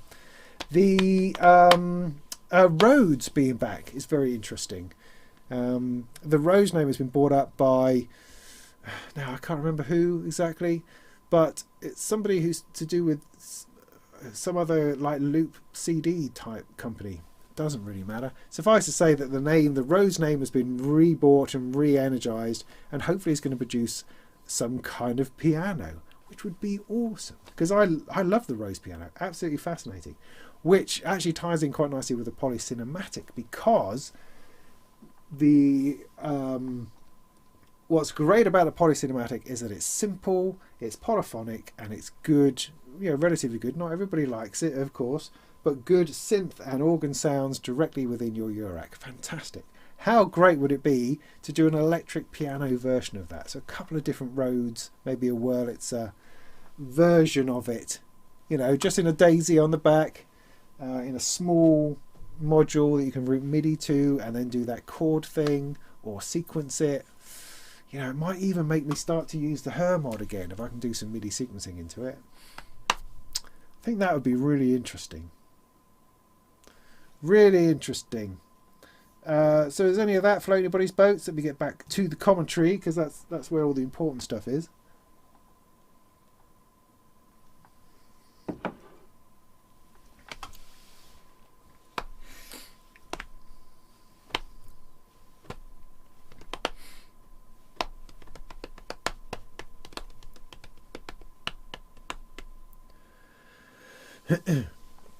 So here's a question for you, considering somebody's just mentioned Blade Runner, which is one of my favourite films.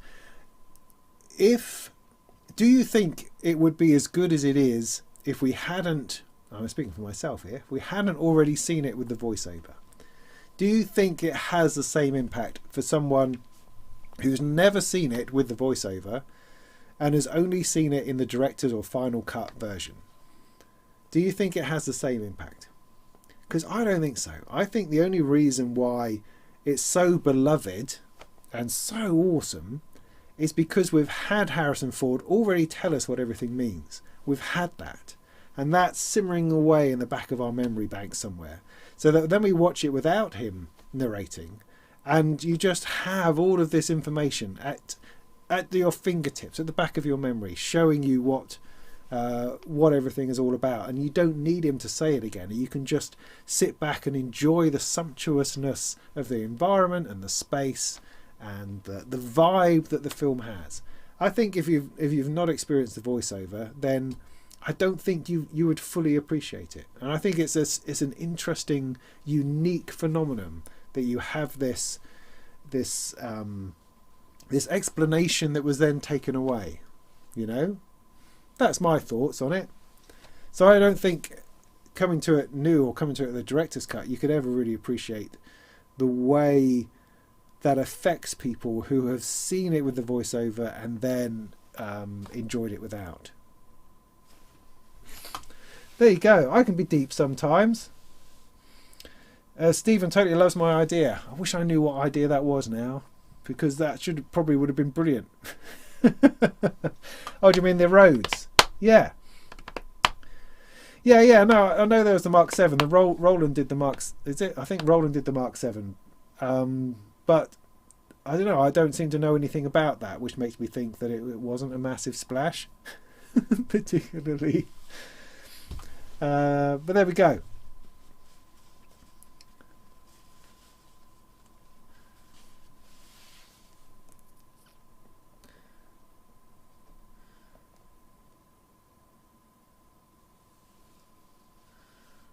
Film without the soundtrack.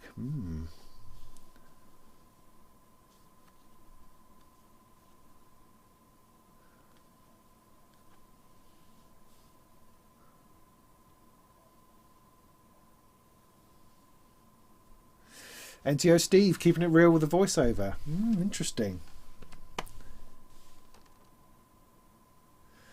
Yeah, I can see it's something that people like to talk about. That's cool. That's fine.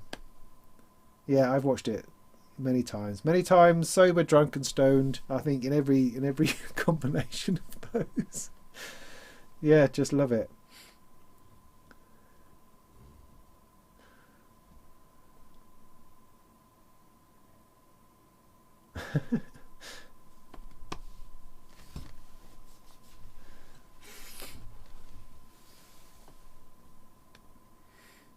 Matt, good to see you. Well, yeah, you are going to obviously have an opinion. So, you know, I bow before your deep and fascinating knowledge of movies and stuff. But so, yeah, I was just giving my tuppence worth quick while people thought I was important enough. Shall I have the other beer? I don't know. Time's getting on.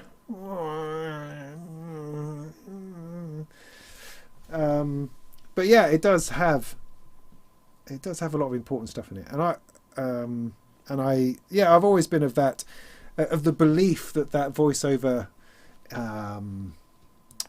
sort of instills in you a sense of what the world is about. Everything from why is the guy from Battlestar Galactica talking like that? You know, in the voiceover, that's the first thing you hear. You hear that he's speaking some kind of street language, you know, and that makes sense. You go, oh, that makes sense. Whereas without it, you go, what? Why is he like that? Why is Commander Apollo? No, what's his name? Oh, see, I'm mixing my genres. No, I'm mixing my sci-fi now. Anyway, so the guy from who was almost the vice president in the West Wing / Battlestar Galactica guy. Why was he talking in a weird voice? And then why did he not at the end? Interesting. Always interesting. But yes, a lot of good stuff in that voiceover. Anyway, that's by the by. We were talking about other things. No, we weren't. Let's talk about what things. The Typhon update. Yes, I understand there has been one. Like I say, I've been away for a couple of weeks, so that's happened in my absence, I believe. Typhon still looks like quite an interesting synth. I've not had a play on one myself, but yeah, it looks quite interesting. I mean, Dreadbox do good solid boxes of interesting things. I very nearly bought an Erebus back when I was first starting with this business. Very, very nearly. But settled on the Mother 32 and the No Coast. So that would have been the other one, perhaps. And also their chromatic range of modules, I think, is very interesting. I like the fact that they're all the same, but they're all different and they're all quirky. They're not traditional in any way. I think that's an interesting way to go.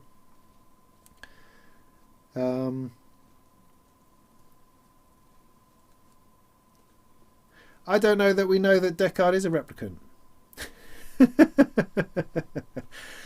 Frank, I don't think you can categorically say that. I think that's a point of discussion. Have you read the second novel, the follow up to Dream of Electric? What do? Who hell dreams of electric sheep? Because there was a novel, a Blade Runner 2 novel, which is very different from Blade Runner 2049, whatever the heck that was about. But a lot of it seems to involve putting Rachel in suspended animation and then waking her up every 5 years so they can spend 10 seconds together, because he just didn't know when she was going to peter out. So yeah, there is that. But also the weirdness of all the religion in Do Androids Dream of Electric Sheep? There you go, I found it again. Of was it Mercer religion? The pushing of that bloody rock up that hill. What was that all about? It's been a while since I've read it, I have to say. Oh yeah, but in the second book, it ended up that there was two Blade Runner organisations, and they used different Void Com tests. It was very bizarre. I'm going to have to dig that out again now, thinking about it. We have gone so off topic. We should probably talk about Dune. And Matt, have you found out whether there's going to be any more? That's the important thing, because you know they've like making this trilogy, and there was talk. I heard you talk about the fact that they're not going to make any more because it hasn't been successful enough, even though it hasn't been out or something. But they have to do the lot, don't they? They must do the lot. I've really enjoyed the posters that have come out for it recently. Big ones of Jason Momoa and other characters, Duncan and people I can no longer remember because I'm now getting muddled up with Game of Thrones in my head. Great stuff.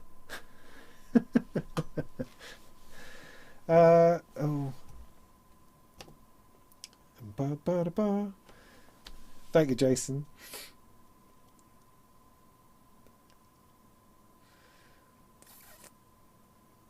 Yeah, it is weird. Yeah, Mercerism. Yeah, thanks, Matt. I knew you'd know.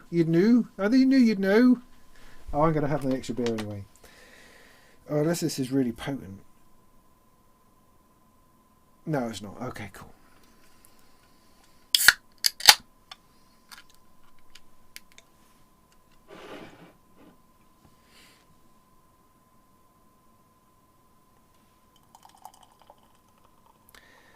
Did we ever get to the bottom of what Wayland Industries was all about? I don't know that we did.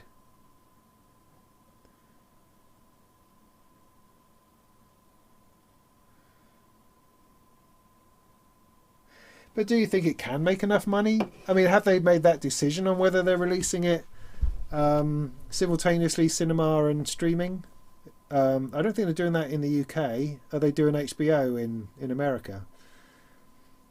Can it make enough money? I don't quite know how they qualify that.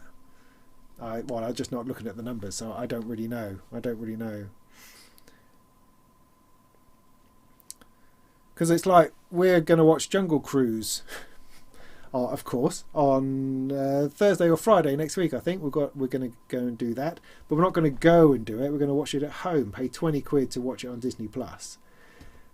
If all 5 of us went to the cinema, it would probably cost more like £40. But then the cinema takes their cut. So how does that all work out? I don't know how the numbers all work out. Yeah, no, Gurney Halleck will always be Patrick Stewart. That is true. Thank you, Ken. I love that film. I know people hate that film, but I love that film. Absolutely love it. Yeah, I love the score. I love the music. I love the vibe. Even the bit at the end, the weird credits at the end where you've got Patrick Stewart's face sort of looming out of the screen. A headshot that is kind of still in motion. They still seem to be in character, telling you who they are, but looking directly at the camera, breaking that fourth wall. It's really interesting, and kind of weird as well. They look otherworldly, which I suppose they're supposed to be, aren't they? I suppose.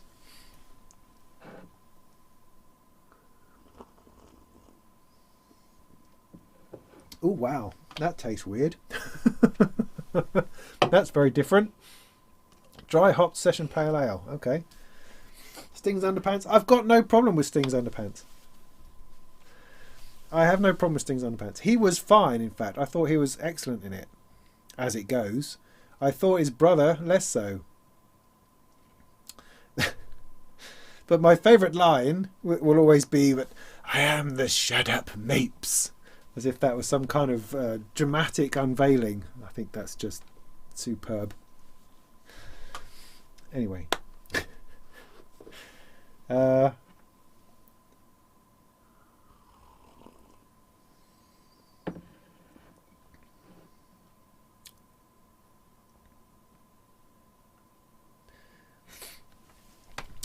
on keys, better late than never. Yeah. We've gone into movies for reasons we can't explain at the moment.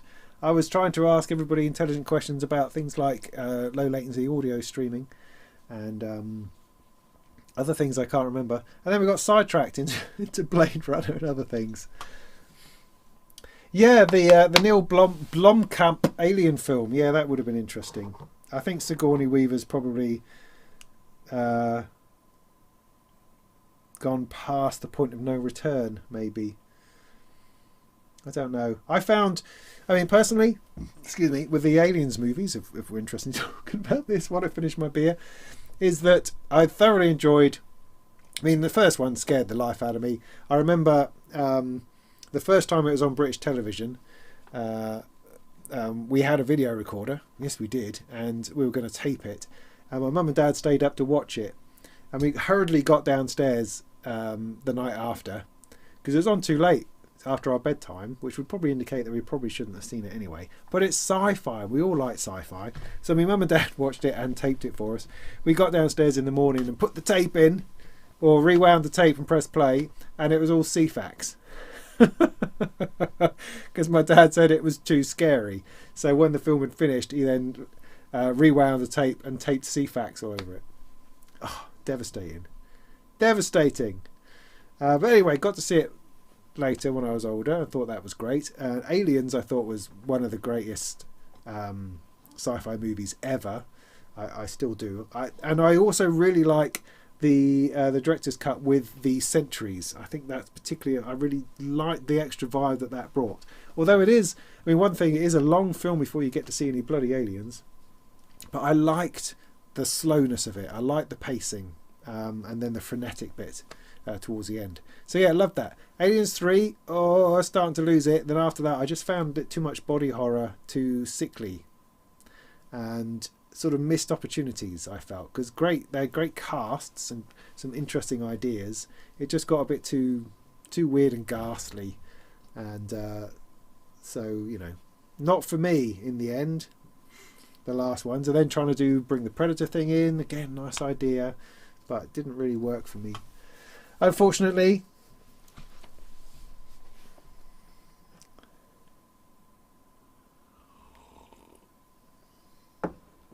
Yeah, Sigourney Weaver's pants were awesome, yes.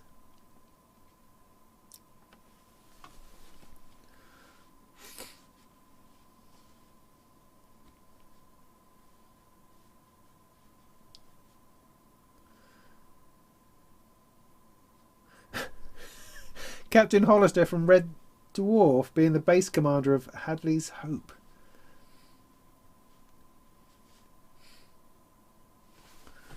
That's got my brain going.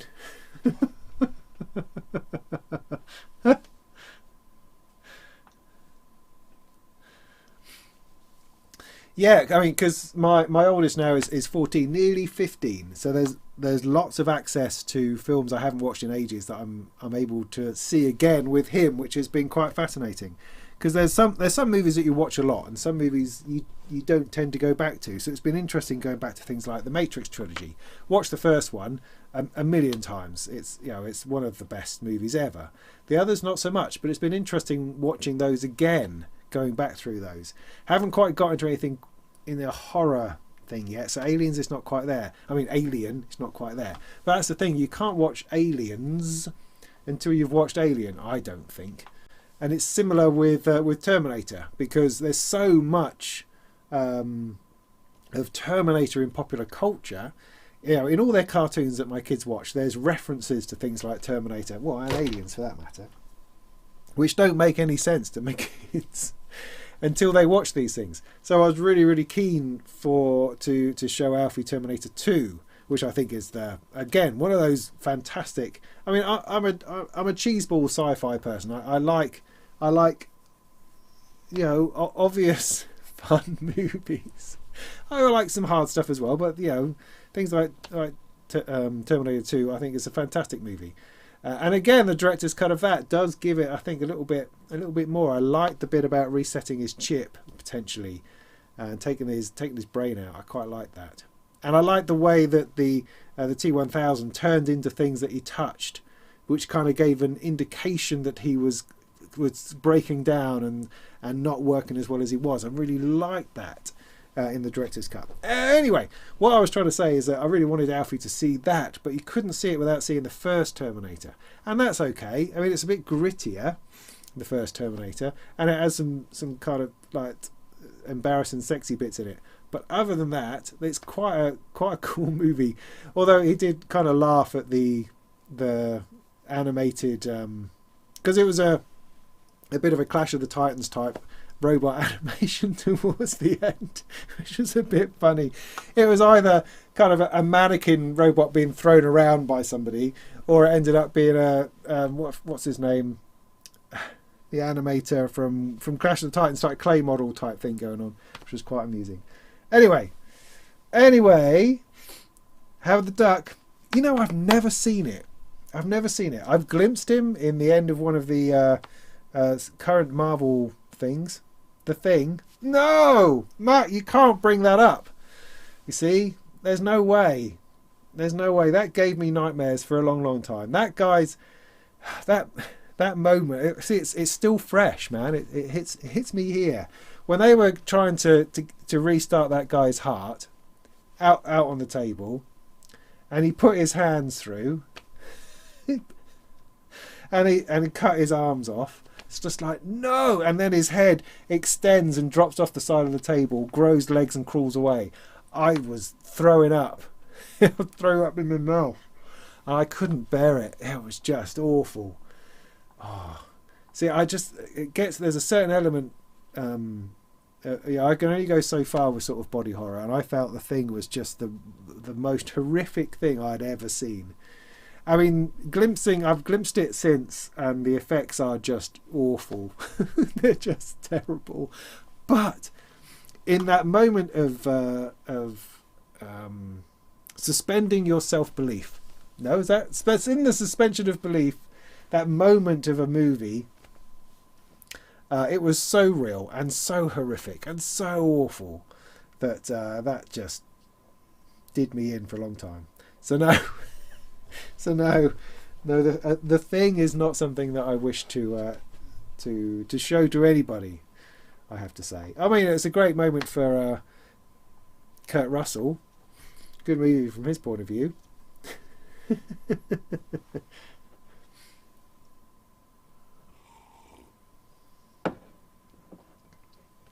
I didn't see the new Thing. No, I didn't. Whereas, talking about John Carpenter, then Halloween, I think, is an extraordinary movie. Absolutely extraordinary movie. Scared the willies out of me again, but again, not in a horrific kind of way. More in a, fascinatingly terrifying. But anything that's got flipping Donald Pleasance in is going to be terrifying, even when he's the good guy, for heaven's sake.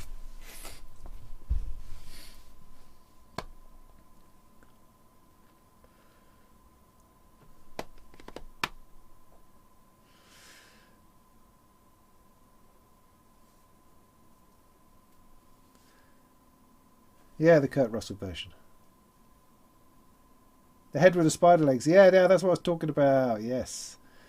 Meanwhile, Wagyu, thank you. I really appreciate the tip, mate. That's awesome. Oh, was it? Interesting. Vault of the Beast.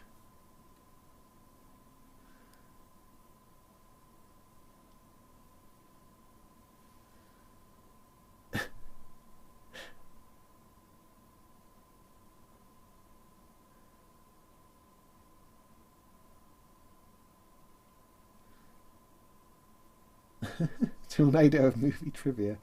Yeah, it is.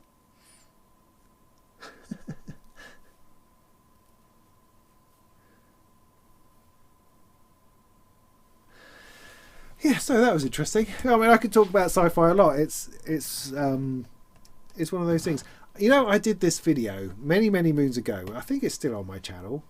I did a video critiquing soundtracks of modern superhero movies and sci-fi movies and stuff like that, which I thought was a brilliant piece of work that was very unappreciated in its time. So if you rewind to the beginning of Molten Music Technologies, the life of making videos, I put a lot of work into that, talking about music and movies, where I basically said that movie soundtracks are pretty rubbish these days, which is a very bold thing to say. Of course, I wouldn't be anywhere near as bold these days, that's for sure. But I thought it was pretty interesting, pretty nuanced, and I did a lot of rotoscoping in order to do sort of the green screen thing behind myself. So I learnt a lot making that video. I'm surprised it hasn't been copyright slashed. Maybe it has. Did I have to take it down? Don't remember. Anyway, doesn't matter. Doesn't matter.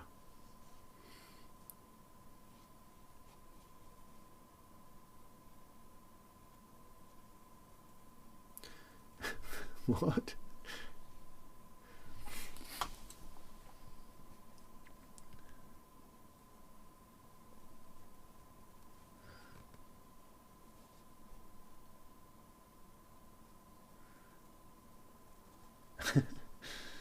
No, I'm not going to watch the thing again. Don't make me. Why did I paint my nifty case? I painted my nifty case because I really disliked the kind of medical cream that it was. Because it's not white, it's not yellow, it's kind of this off-white. It just reminds me of old-fashioned hospital corridors. So it wasn't really for me. So I got some car paint. I ordered it off the internet and spray painted it, and it has since chipped like nobody's business, and so it looks a bit rubbish. But never mind. Never mind. The thought was there. I thought it was a nice way to end the video. Quatermass. Now there was a Quatermass. I think it's Quatermass in the Pit. I think it was that I saw as a kid. It was one of those ones. I think I watched it with my dad. Sort of stayed up a little bit late and watched it. And it was the one where all the teenagers are sort of turned into hippies, you know, which is nice, a good thing, and were sort of sacrificing themselves to something that was happening. A beam of light or something was coming down, and they're all vanishing. And I remember that being as creepy as anything. Sort of a fantastic BBC or ITV drama is what it felt like. I don't think it was a movie. I think it was a series. And that was fascinating. Found that absolutely fascinating.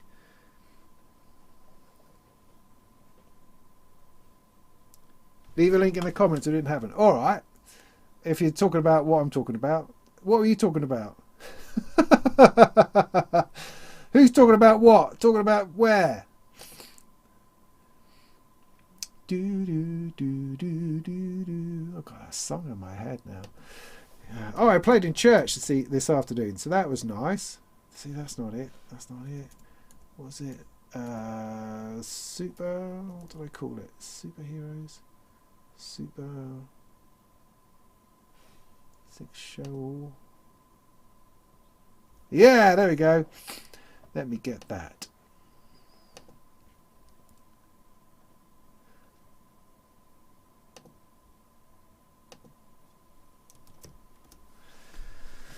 So yeah, you can watch that at another point.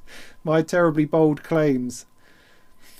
Christian apocalyptic movies count as sci-fi. I think there's only one, isn't there? It's just Left Behind, isn't that the only one? And that's just an abomination. Even it can't even be rescued by Nicolas Cage. I don't think it can.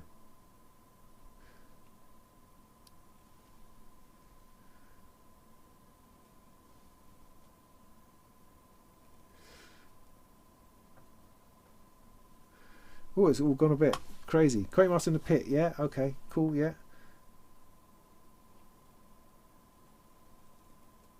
That was a series with John Mills as Quatermass. It might well have been. I don't quite remember it quite clearly enough. I just remember the white light and the kids, teenagers being all very hippie, which I was really drawn to.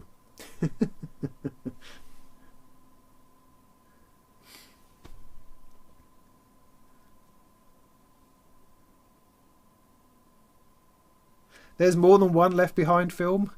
God, gee whiz. I played the Left Behind computer game once. We had to go around telling people about what is it, because everyone had already gone. I mean, I don't know about you, but it's that what Left Behind always reminds me of is that classic track. Was it A Thief in the Night? Larry Norman, not Larry Norman the film reviewer, Larry Norman, the Christian rock singer, which was also covered by Cliff Richard in his Small Corners album. See, back to music again. There are weird things that I know. Don't Get Left Behind was the refrain, wasn't it? And it was all about people disappearing, because of the it's not Armageddon. What is it? Because of the second coming, people disappearing. Two men walking up the hill, one disappears and one left standing still. I wish we'd all been ready. Things like that, and that scared the life out of me. Funnily enough, and that always feeds into the whole Left Behind thing. And then in the game, you had to wander around telling people to rethink their lives, and then they go away going, "Oh yes, I'm going to rethink that." I can't remember how you got anywhere in the game other than you're walking around this cityscape from above, telling people they need to rethink stuff. Because I thought that once people have been taken up, that the Left Behind were essentially screwed. Although it doesn't make a whole lot of sense, because the flow theologically is from heaven to earth. Everything's coming to earth. Heaven is coming to earth. So being taken up into heaven doesn't actually make any sense, because it's not going to. No one's going to be there. So, you know, New Jerusalem is established on earth, theologically speaking. At least that's my understanding. So well, there you go. So that's another diversion into something else.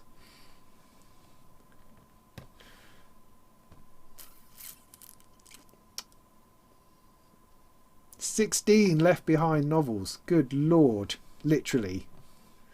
Yeah, I've seen Larry Norman too. Yeah, they were quite sad. I saw him at Greenbelt. Just him and acoustic guitar. He was fantastic. Fantastic. You know, I mean, he wasn't all there, but he was there enough to be rock and roll. Although I did always like the Cliff cover, you know.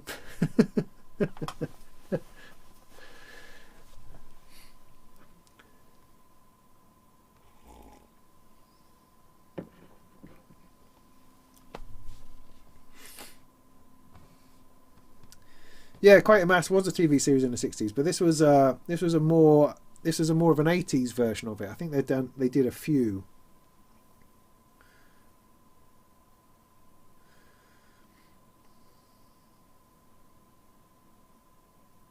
Barry Norman. Thank you, Steve.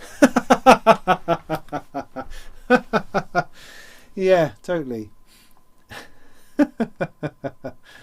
Yeah, I don't know what it's based on, Skulldrazer. It's just, it certainly makes a lot of money for a lot of people. Makes people scared.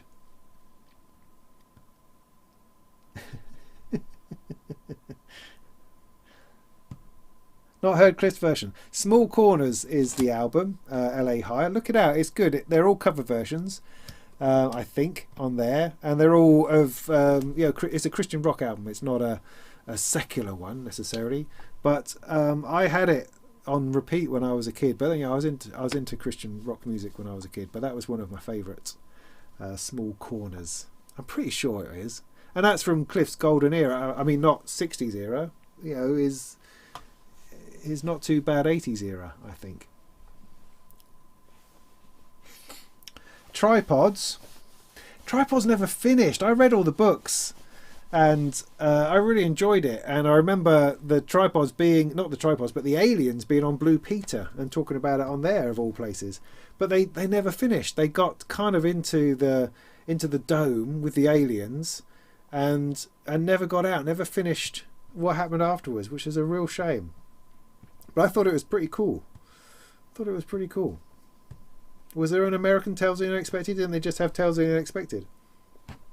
This is going to turn into a weird conversation. Yeah, the culture novels. You mean Ian M. Banks? Yeah, I think it'd be fascinating. There's some really good culture novels. There's some others which I don't really like. I mean, for instance, I don't care for The Wasp Factory, but although that's not culture, I appreciate that that's his other side of just doing weird stuff. I thought that was a horrible book, But some of the culture stuff, Player of Games, for instance, I thought was excellent. Really enjoyed that one. And some of the concepts and ideas within the culture I thought were great. The ships, that sentient ships, yeah, really interesting. It's quite big though. It's quite big. Oh yeah, of course, Nick from War of the Worlds. Yeah, definitely. No, we're not doing Threads. I've got Threads on DVD. I picked it up a few years ago. It's as awful as I remember. Although some bits, I mean, it's always funny seeing Friar Tuck in the bunker of the council, being a council worker, talking to people. I always thought that was quite funny. But a scary thing. I mean, what a flipping scary time to grow up in the 1980s, eh? That was some shit we had to deal with in our heads over nuclear war. It really was a real weird time, and it's so interesting how so much lasting culture has come out of that time when we were really thinking, there were times that we thought this was all going to be over. It really was a fascinating and interesting time, and maybe that's why we dressed as weirdly as we did. We just wanted to get away from the real somehow. Anyway, I don't want to get down into that. The Barrett Band. No, I don't know them.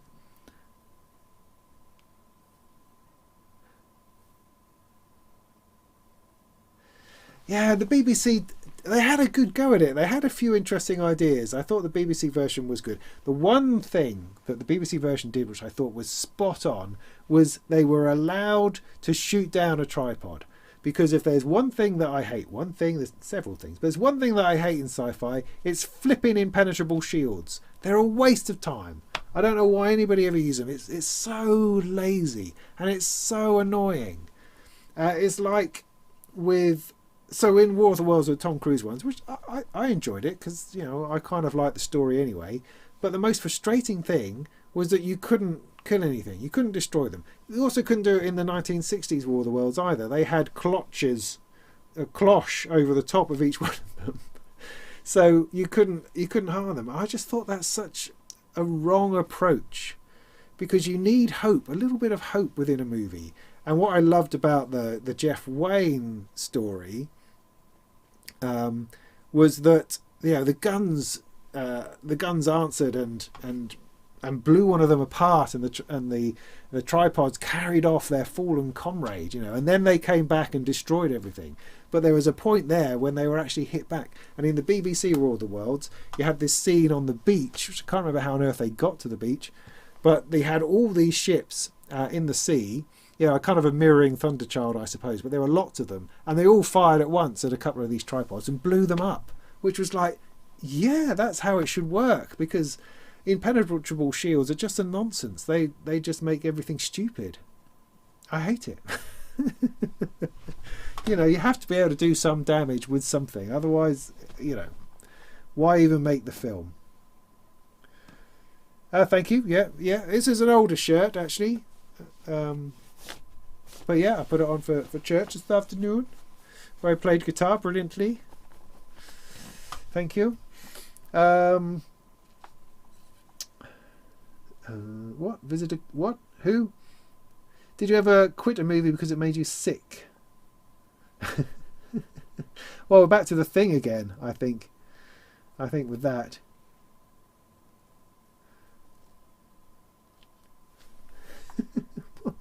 What did I miss by talking? I was obviously talking. Oops, hang on. Is this working? Threads, yeah.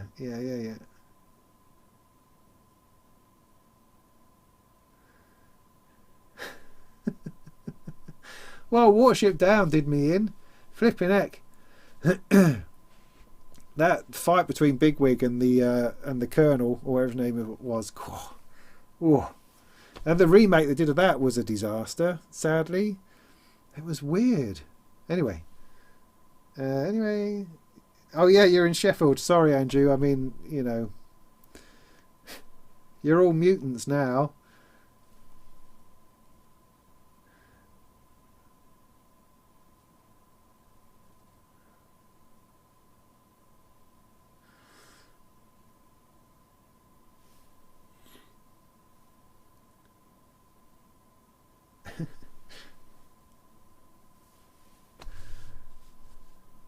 No, we definitely had it worse in the 80s. Whatever, you said.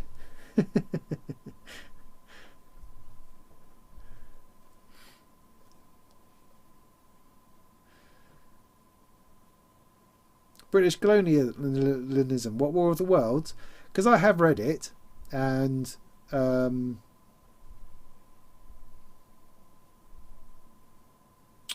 really don't remember. There's lots of walking around and hiding in things, but they made a lot more different machines. I seem to remember have whole craters full of machines making other machines. There's a lot of that going on. Would you play synths at church? Used to.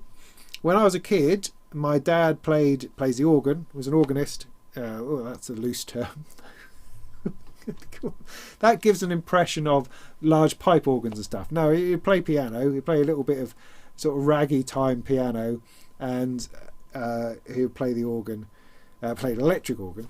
Anyway, when I was a kid, sort of 12, I think, when my dad first bought a synth, it was a Technics, not really a synth, it was a sort of a home keyboard, a Technics KN200 for sport, for the nerds out there. I learned to play that because I did have piano lessons, but I didn't get on with it very well. And what I did get on with is one finger chord on automatic accompaniment. Good Lord, yes. And then playing the tune over the top because I could read music, which is the one thing that piano lessons helped me to do. But so I could play one finger chords, melody line over the top. And then after a little while, I started playing along with Dad, playing hymns and choruses and that kind of thing. And so I ended up playing the synth in church. And then he got a DX100, sat that on top. It sat perfectly on top of the KN200, and I could play both. Now, there does exist video of me and my dad playing a tune in this way, and I need to find that because I think that would be interesting for people.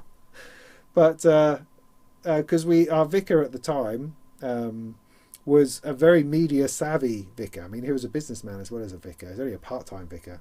The rest of the time he ran a part of Scripture Union, which was a Christian media outlet that made resources and videos and all sorts of things. So he had video cameras before video cameras existed, and lots of equipment and technology which we used to borrow and use and all sorts of things. We were very fortunate. So yes, I played synths in church, which is nice. So I mean, it would usually amount to playing kind of chords on the Technics, and then a pan flute, probably pan flute or bell sound on the DX100. I don't really remember it that well anymore. But then eventually I moved on to guitar because we had this old boy who used to play with us as well. This old boy called Stan, and he had a thumb. He played with his thumb. He had this old guitar, acoustic guitar, played with his thumb, and his thumb was essentially formed into a plectrum because he'd been playing all his life in dance bands, and he couldn't read music. You put chords in front of him, he wasn't interested. He would just play along, just phenomenal. And I was so inspired by that I sort of took up guitar. So by the time I left home with a guitar, although I left home with a synth. I took the synths with me as well. But I started getting into guitar, and then things went very different from there. And came back to synths periodically over time. Anyway, an SXK 250. Yeah. So Brett, the best sound on that is the brass. Interestingly, with the chorus on. That's a fantastic pad sound. I always thought that was the best. That's what I would use. And you could stick a plectrum under one note so it held it down, and then play the automatic accompaniment with the chords in the background, and that would shift chords around that note that was held just brilliantly. And you could program that in, have that going around in a cycle while you played, or while I played, sort of FM bass and things like that on the DX100. I've got music out there, man, that has these things on it. Now I'm going to have a quick look on, is it SoundCloud? See, this will be fascinating. I don't know if I've got anything old enough on SoundCloud. SoundCloud. Oh, let me just have a quick look. I might have a classic KN200 thing on there. I don't know what I'm signed in as.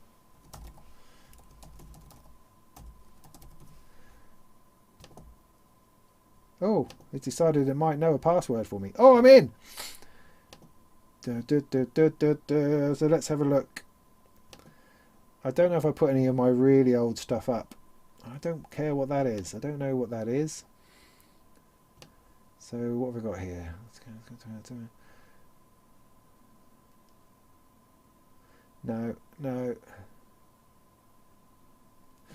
No. No, that's all too recent. I'll have to find really old synth stuff and put that up. Why have I not put that up?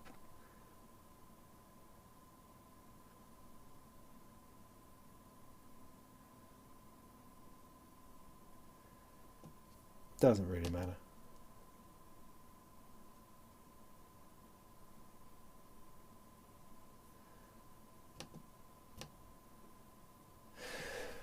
Anyway, I'll put something up at some other point. Link your SoundCloud. Right, I mean, the SoundCloud, okay, is really old stuff. I mean, it's all over 20 years old. It's some of it's a bit indie. Some of it's some production I did for other people, which doesn't sound too bad in places. But you're welcome. You're welcome to have a look. Hang on. So yeah, it's all a long time ago. WSA1. Now, when I started working at Turnkey back in '96, I think it was, they were shifting box loads, pallet loads of those Technics WSA1s, both keyboards and module versions. I wish, well, there's many things I wish I'd bought when I was at Turnkey. Excuse me, that I didn't. That was definitely one of them. That was a weird thing. I mean, I remember the adverts in magazines where they sort of put on a trumpet cone funnel coming out of some other acoustic instrument, the way they sort of morphed from one to the other. Very, very interesting acoustic modelling, I believe, if we're talking about the same machine.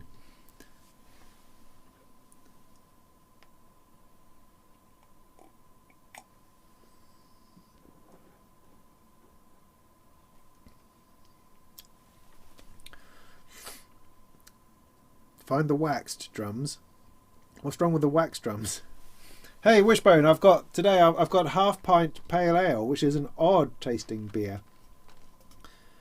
If you've ever come across this one, this is from Oldie. I've never been in an Oldie before. I'm more of a Lidl person. I used to get a lot of craft beer from Lidl. It was all right. We've upgraded to Tesco's for delivery purposes these days. So it was interesting to go into an Oldie while on holiday, and I brought back this beer. But I'm actually drunk 2 beers now, which is unusual for me. So I probably ought to knock this on the head soon before I start getting a bit leery.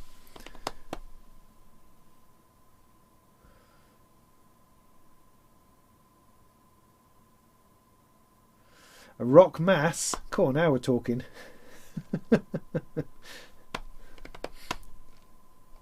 You know, I had the breath controller for the DX100 thing you stuck in your mouth in order to give it a little bit more expression, which all that really did is it just dribbled on you and kind of went from sort of like there was nothing between on and full off. I mean, off and full on, I found. Yeah, you see, I should have taken a Revolution 309 with me. And I never did. See, I borrowed one because we were all supposed to learn it in order to be able to sell it on the shop floor. So I took one home and learned it, and I would put it on in the evening, and all my flatmates would dance to it, which I thought was hilarious. Because at that particular time in my life, I was a folkie. I was down folk clubs, keeping it real, selling synthesizers by day, and keeping it real with a cappella singing and folk clubs in the evening. So, you know, this whole dance music business I thought was just a load of old rubbish. I don't really think that now, funnily enough. But so yeah, I had nothing but contempt for the Revolution 309 at the time, which is a shame, you know. But one goes through changes, doesn't one? And one finds out different things. I am a terribly slow drinker. I'm a very cheap date as it goes.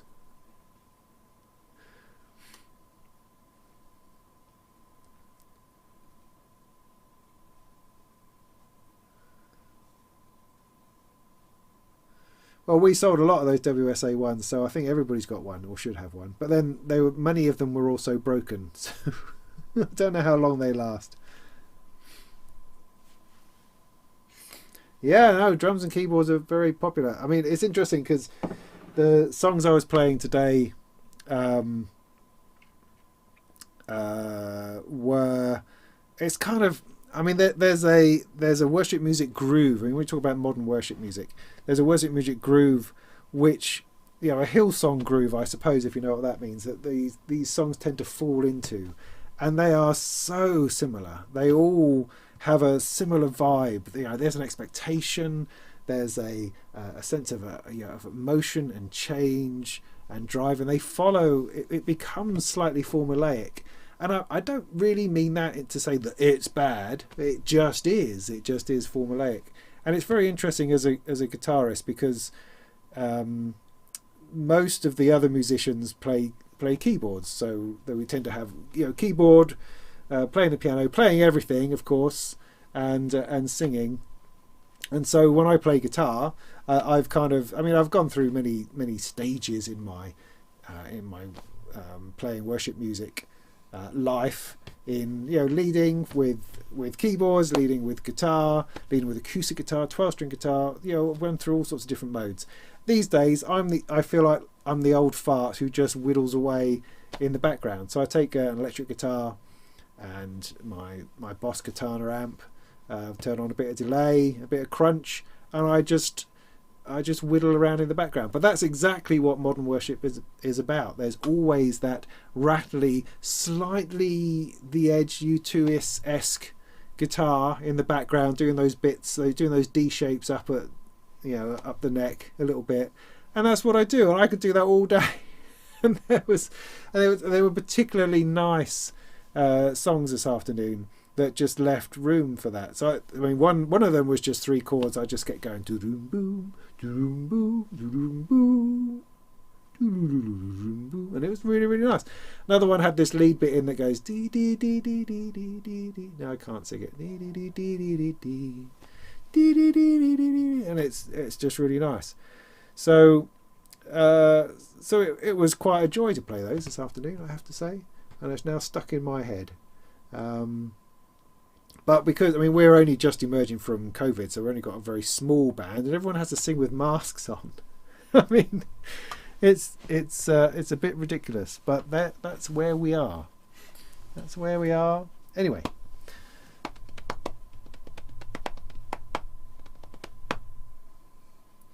Yeah, trad hymns do have a weird timing. Because I would play with my dad, we would do the choruses, but I would also very much play the hymns as well. I've grown up with this stuff, so I can do regular hymns on guitar, no problem. I've done entire Christmas concerts on guitar. No bother. No bother, I can do all of that. Terrible chord changes. So many flipping chords. How many flipping chords are we going to have in here? I suppose. So yeah, but interesting. It's a fascinating history of music and of modes of music within that kind of thing. That in some ways, it's one of the things where we talk about modern worship music becoming a little bit samey. It's kind of a shame. I guess hymns are samey,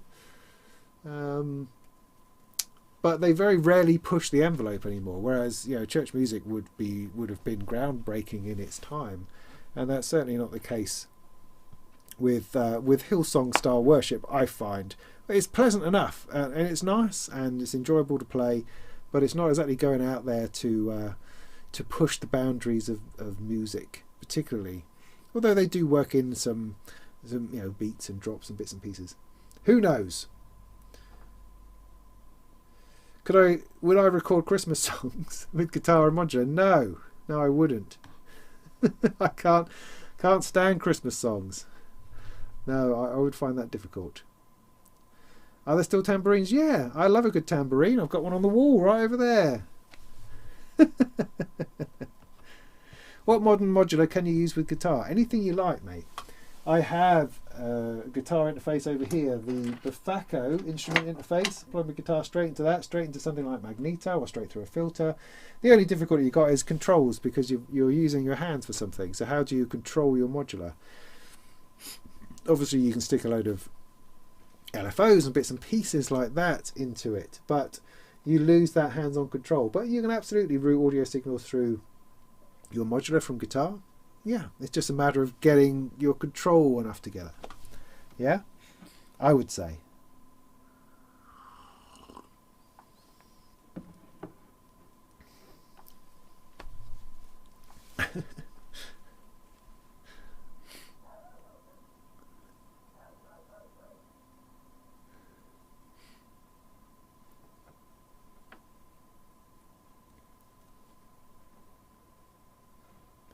I find it hard to. I don't practice often enough. So every time because we have a lot of musicians in church, so I don't get rotated on that often.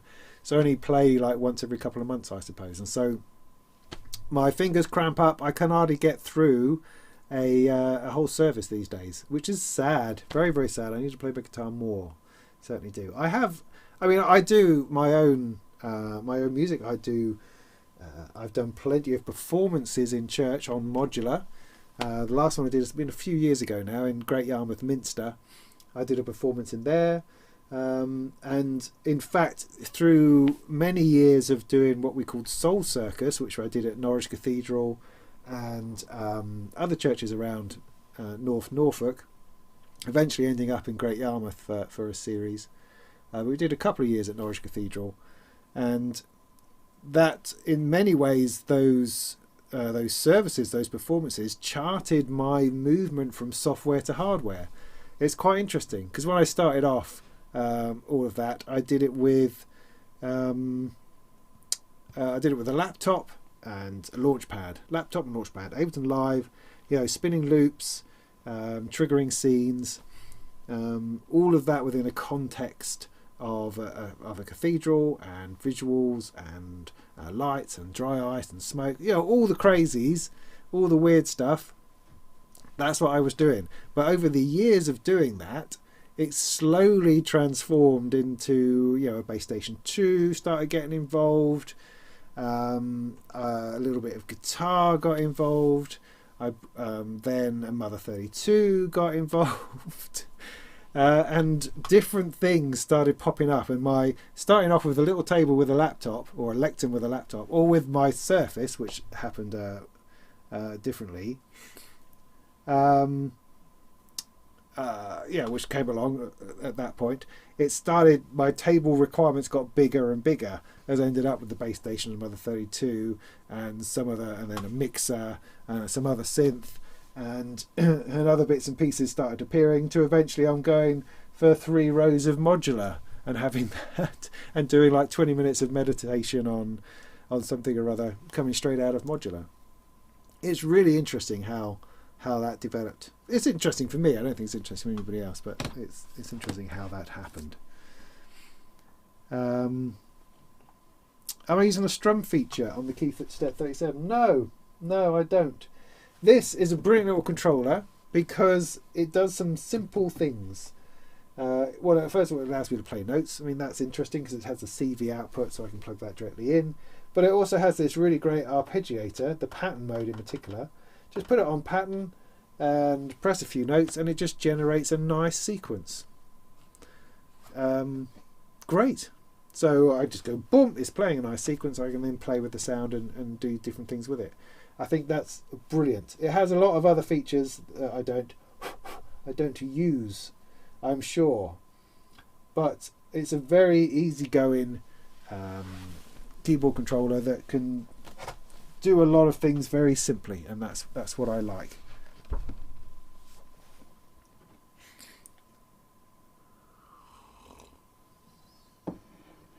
Yeah, my finger locks up like that. It's weird. It's so annoying. So I've had to come up with all sorts of different ways of not playing bar chords. That's been the discovery, is not playing bar chords, but it's playing over here a lot more. That's saved my life, that has. Acoustics are great in churches, but once you start getting PA involved, it gets dicey, difficult. You have to either overwhelm the space or just try to work within it. It's quite hard, particularly when you've never got a sound man. There's no when you're doing weirdo stuff like I am, you never have someone who's actually competent enough to do the sound properly, so you're just trying to make it up. It's easier with modular because you're using the sound of the church very much within what you're doing. That's different if you're trying to kick out beats or throw loops and stuff in. That's a different experience, but using something like modular fits really well into ancient spaces, I would say.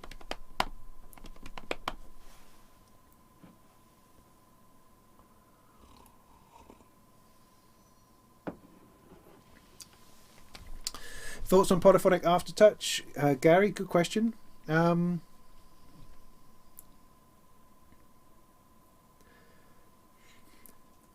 I guess the question is, do we ever hear it? Is it something that we ever hear? I mean, with all the Rolly keyboards out there and MPE and stuff, is it something that we're really...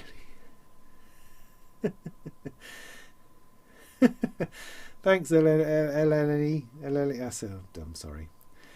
Thanks, Eleni. I'll go for that one. I see I've lost it now. Anyway, so what was I saying? No, oh yeah, Rolly keyboards. I know. I mean, do we really hear it? Because the temptation with a Rolly keyboard is you just do pitch stuff all over the place. You're squashing into everything. Do we really experience that level of expression and performance when we hear performances? And is it important? I don't know. I think about this a lot when we talk about MIDI 2. When we talk about the resolution of MIDI, and we talk about MPE. I don't know. I really don't know how useful it is. I don't know that extra levels of expression. I mean, I quite like aftertouch, to be able to press something and then lean into it and something else develops. To have that polyphonically, I don't know that that's that important. Perhaps, but I don't know. I think we're happy enough just hitting dumb keyboards dumbly most of the time. I don't know that there's a lot of call for real virtuoso performances within the sort of music that we listen to. I like to listen to. I mean, that's rubbish, because I was listening to Hendrix today, and that's absolutely what that is. But do I want that in a synth? Do I want synth leads that are weirdly expressive? Is there some kind of dissonance in that an electronic instrument should feel more electronic? Oh, I don't know. Weird, isn't it? I don't know. I feel mostly that I don't think I've unless it's a synth lead solo. I've not really heard the need for or heard polyphonic aftertouch or modulation going on within things particularly. I'm not aware of it. Does that make sense? Don't know how useful it is.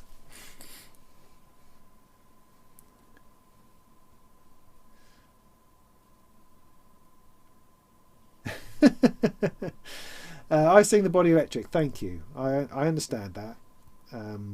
Yeah. You see, I'm even talking about Jesus stuff and you're not giving me grief. I mean, you're a really lovely bunch of people.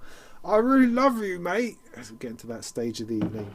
But I appreciate that we can sit here and we can talk this nonsense and you're hanging around for reasons I can't explain and I'm chatting about stuff. That's really nice. It is much appreciated.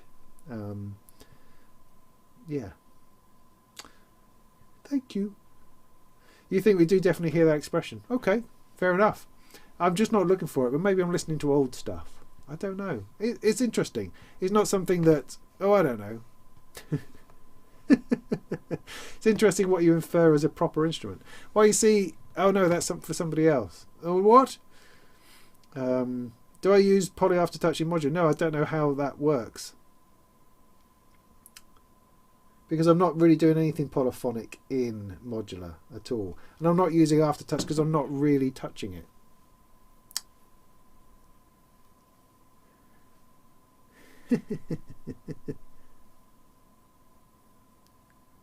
Yeah, no, Frank, that's a valid question. Do we actually hear vacuum tubes and transistors? I don't know.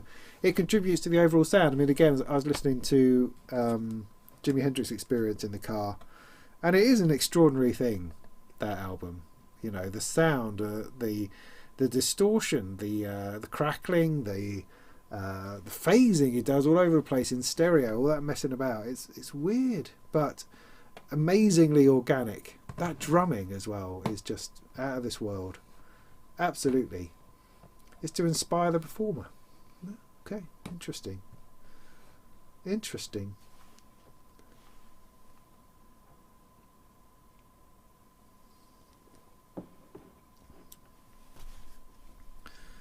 Yeah.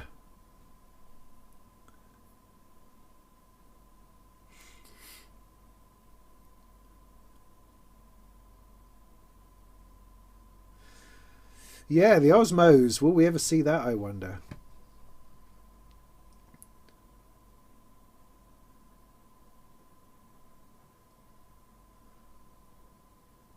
I suppose it ends up talking about, well, as I say, virtuoso playing, and is that something that we see often?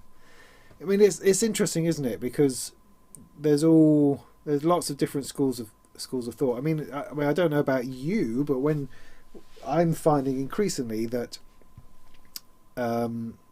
it's very difficult to write music because everything feels either cliched or too young or silly, or it's been done. What could I possibly add to anything? If I think about the music I loved in the 80s, it had no virtuoso playing in it at all. Even the singing was crap. I mean, if you're talking about Depeche Mode and Human League, Bronski Beat, that was it was awesome pop music, but there was very little of musical awesomeness in it. But the other side of things I was listening to things like Level 42, which where all of it was virtuoso, not just the bass, but all of it was superb playing. And my interest in that probably grew out of an interest in things like Sky, where you had, again, classical musicians, Herbie Flowers and John Williams in that, creating a fantastic musical soundscape. But then, as I say, coming back to the pop music was very much the antithesis of musicality, somehow, and yet so musically enlightening for a young mind at that time. So, thinking now, how would I write, if I was to write music? Does it have to be an old man, music? Does it have to be long and instrumental, or could I, as a 50-year-old, write pop tunes, 3-minute, 4-minute pop tunes? Is that feasible? Could I get away without feeling completely stupid? And because of the quality of my music making and the quality of my voice, would those things be reasonable? It's an interesting question, very interesting. But then the difficulty is that what on earth could I possibly have to say? Whereas I'm sure I've got lots of things to say, but at this time of your life, you feel more embarrassed about the things you say than filled with this urgent need to get them out there so other people can listen to them. It's a conundrum of how you make music as an older person. Do you just say screw it and get on with it like some people do? That it shouldn't matter. Yeah, maybe it just shouldn't matter. Maybe we should just get on with it. Stop procrastinating and finding reasons for not writing more pop songs. Maybe. I would like to. My ambitions for modular music, although I like just jamming and playing for an hour, that's awesome, but I would like to write songs very much. And there's several blocks I think I have to get over before I can enable myself to do that. But also the weird thing about modular, at least my working out of modular, is that it has to be done there and then. It's not as if I can work on it a bit then come back to it, because I'm going to have to build, because in my head when writing music with modular, it has to all be in the machine at that point. I know many people just take samples or they layer stuff up and do other things and add to it, but in my head it has to be in the machine. The song has to be in there. So I then have to perform it, and then it's done. It's unpatched and we move on to the next thing. So that's the way I view it. And maybe that's the wrong way to view it. Maybe it is. But that's how I've been wrestling with it in my head. And so I get into trouble trying to find ways of changing between verses and choruses. Or how do I program the drums properly?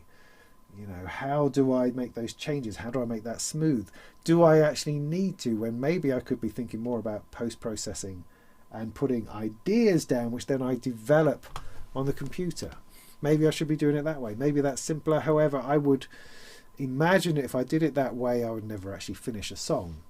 Whereas what modular has brought to my creative life is the very fact that it makes me finish stuff, or it makes me take something to a place where it's either performed or recorded and then moved on from. So they're not constantly knocking around trying to be tweaked. They become something and then they go. And that's very much how I would like to approach making an album of pop music. That's how I'd like to do it.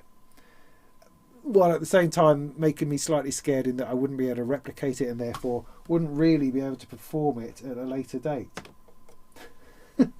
That's a disaster, isn't it? I don't know. I really don't know. Yeah. Alan, you're 10 years older than me. Still making new music. Good for you. Yeah.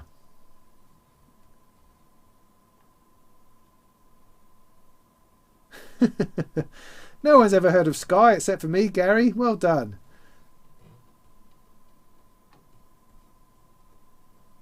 Yeah, I mean, you don't have to have a destination with modular. I think that's quite important. And yeah, but it's different. I mean, Andrew, the small town boy, I absolutely agree with you. I think it's extraordinary. Yeah, Phil Oakey's boys. Yes. No, I'm not saying that these people were not good at what they did, but you have to consider the simplicity of the music while not being. I mean, let me try to get this right. 'Cause I don't want to. I don't hear what I'm not saying, as my old pastor would say, as I was shouting at him for some reason or other.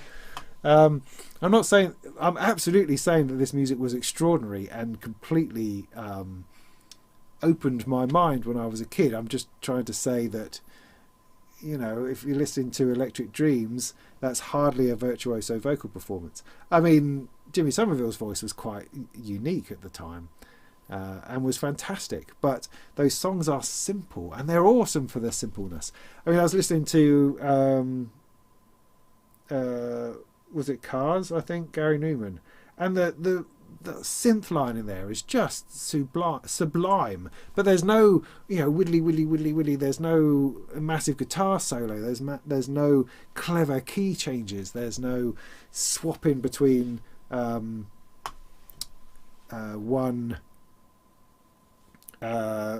time signature and another. It's like, I mean, Vince Clarke with Erasure, some fantastic pop songs in there, but again, not necessarily clever, and I don't mean that they have to be or should be, and I'm sure perhaps for some people they are.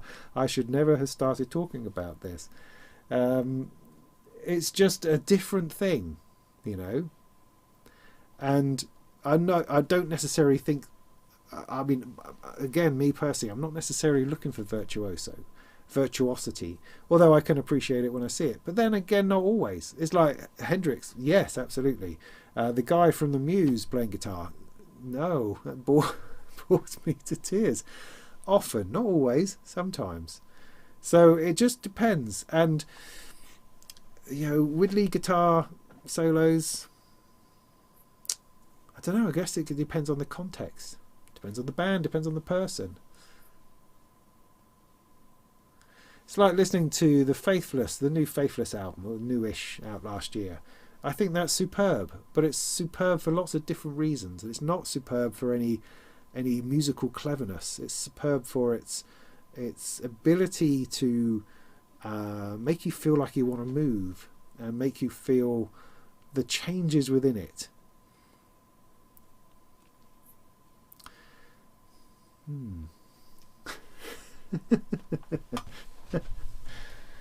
Yeah.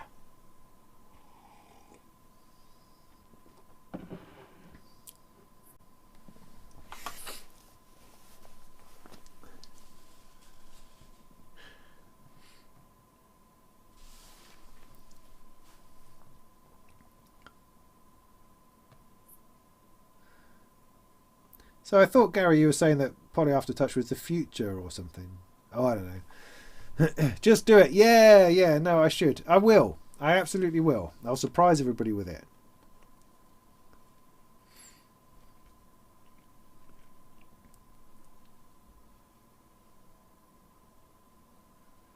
Yeah, good for you, Ian. Keep at it, mate. Do you like to use a mixer in your rack before recording? No. I mean, one of the problems I have, I think, is that yeah, getting the balance between things is difficult. Particularly, I'm finding that drums within Eurorack are very quiet. The Queen of Pentacles I've got, which is going to be one of those ones I'm going to put on my not sure about type piles.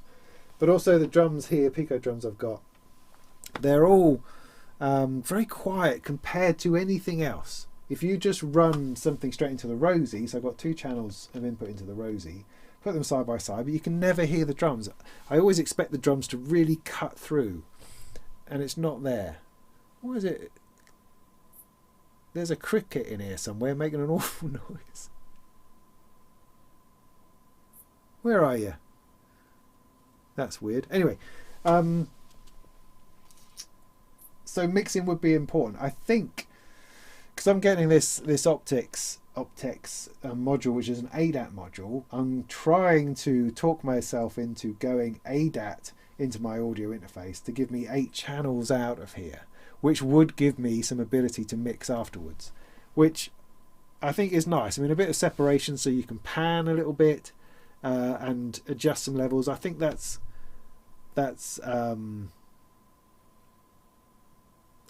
good. I think that's a good positive thing, and that's not taking it too far. That's not going all out post-production. It's just giving me a little bit more versatility, but I have to temper that against the complexity that creates, because just having a stereo output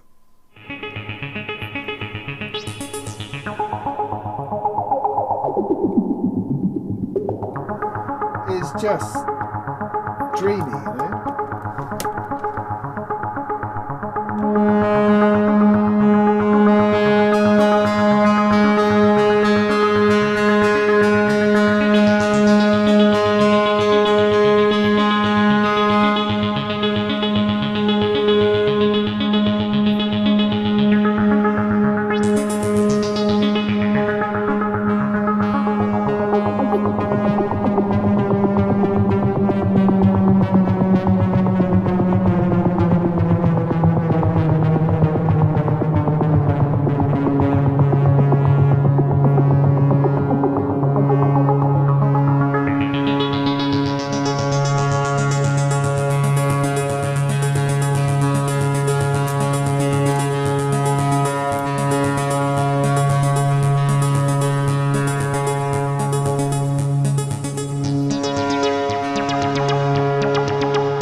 Anyway, so there you go. Pop music. Pop music.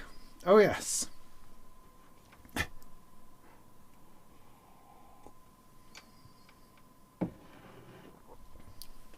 That does sound interesting. Black Material official. 2 voice on a modular with a rolly rise. Okay. Wavefolding amount. Yeah, interesting. Now, I think these sort of keyboards, the roller keyboards, really come down to how you patch it together and how you use that expression and modulation within with your stuff. It can be rubbish, it can be awesome. It just depends on how you use it. I don't see those sorts of keyboards replacing keyboards, normal regular piano keyboards, anytime soon, because piano keyboard is just a switch. It just switches notes on and off, and that's easy. We understand that, you know. It's very universal. Whereas spongy stuff gets to be very different, I think. Anyway, what was I talking about? Does modular have the same emotional spectrum as other more popular music? Yeah, it definitely depends on. It definitely depends on the modular, on what you're doing. I mean, I mean, I would see modular as an expressive instrument for which you set conditions for, as opposed to necessarily play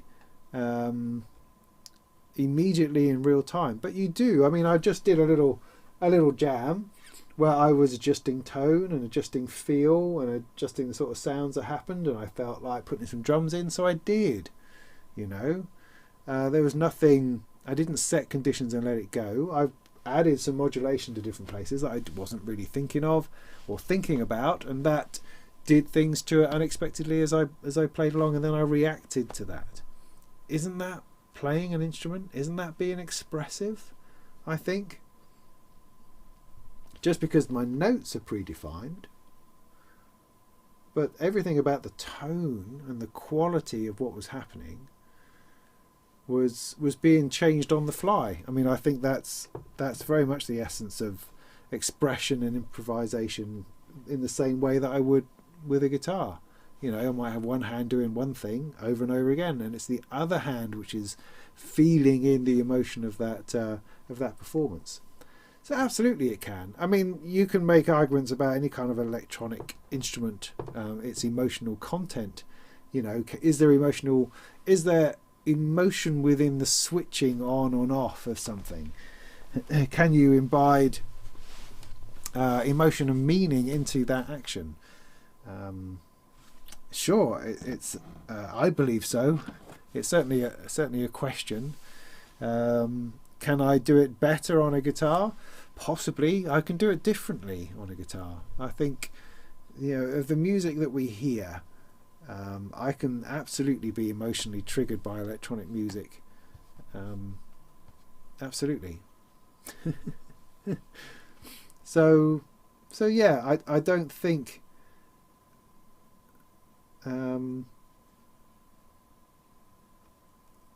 Yeah, I think it's an interesting question. I think it's one which answers itself if you think about it. I think really, but also that spectrums don't have to be the same. You don't have to be hitting the same points. It doesn't. People don't have to enjoy or get emotionally rattled by the same things to the same extent. It can be different. The 1010 Music Blue Box is a nice way to record modular. Okay. Good tip.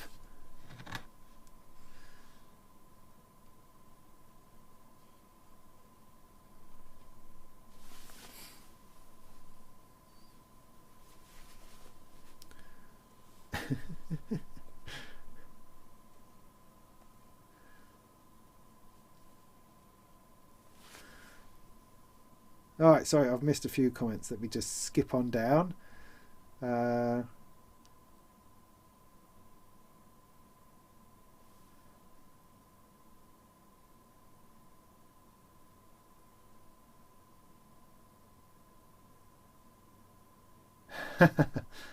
Yes. Cheers, corrosive abuser. I need to. Oh shit! It's 11 o'clock. Okay.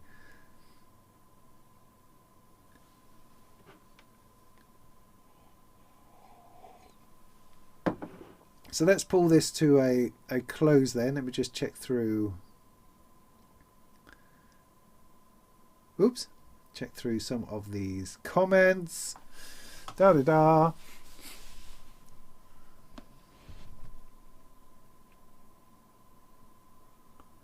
Do you think modulars suffer from being a one-man gig? Yeah. It can be. It depends on how nicely you play with others, really. That's what's interesting about modular meets and synth meets, is that you do end up playing with other people, and that can be both interesting and frustrating. It's an interesting idea. I mean, I've seen people jam together, and I think that's awesome. Travasi does quite a bit of that that I've seen, and I think that sort of thing should be encouraged. It doesn't have to be a one-man thing, but also it's a single person enabler.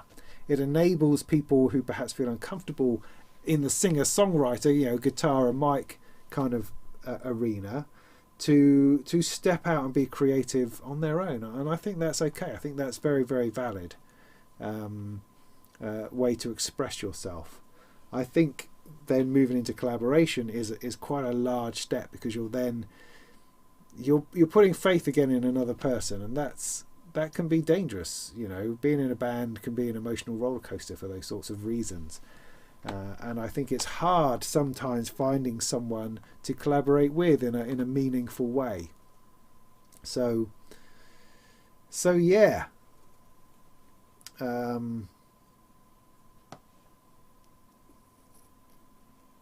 Yeah. So it is and it isn't. All those sorts of things. It always is and it isn't.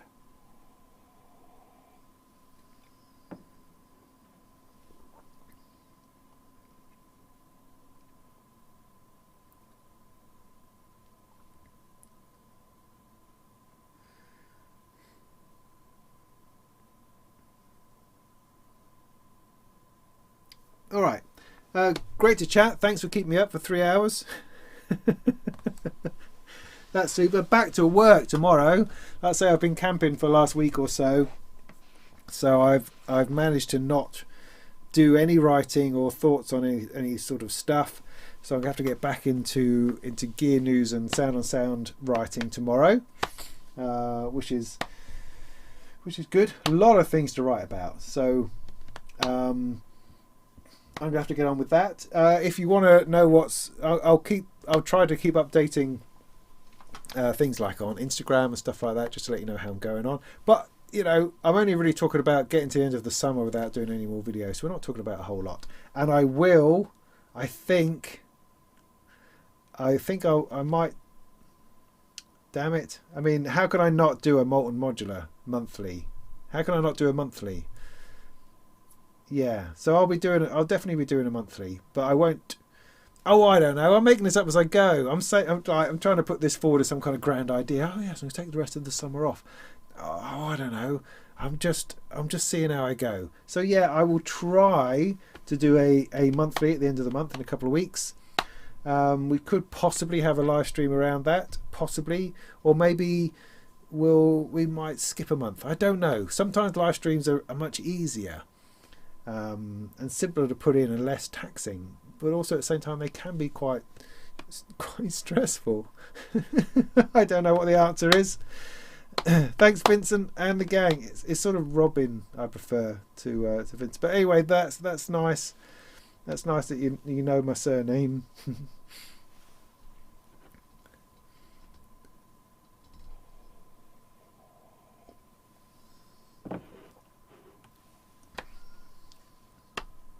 Yes, I need to do a monthly. All right, yeah, I'll aim to do a monthly. See where I get to.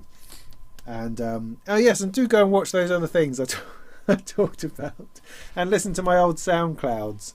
I mean, there's some classics on there. I could have been a star long before I was a YouTuber. There's some good stuff on there. I mean, my favourite, just if you there's this song I wrote called "Will I Know You When I See You." Which I wrote in my. I was single for a while. I've been most of my life. I seem to have always had a girlfriend. Been very, very fortunate in that. Have very few times when I was single. But there was a particular time that I was single for a great deal of time. And I wrote this song, When I Know You, When I See You, which sounds very deep and interesting. And it is deep and interesting. But the odd thing about it is that I recorded it on a Saturday sort of morning, afternoon. And then in the evening, I went to this audition stroke theatre group thing that a friend of mine was putting on, because I said I'd support it and come along and be in it, that kind of thing. And that evening, I met my future wife. Isn't that interesting? Maybe. Did I know at the time? No, I thought she was quite interesting. So that's a bit of an interesting track. I wrote this track about, how would I know if I found you? And then I found her. Crazy. Yeah, it was all down to the shirts. No, if you look at the pictures of me on these on the SoundCloud, you know that it wasn't really the shirts at the time. Cool. Are you going to talk about Starship Troopers now? Because that's also one of the greatest films of all time.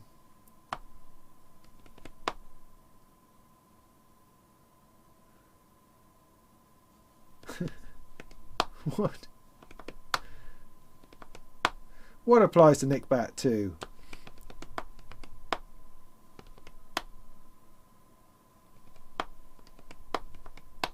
Right, so last dribble. I will play you out. See,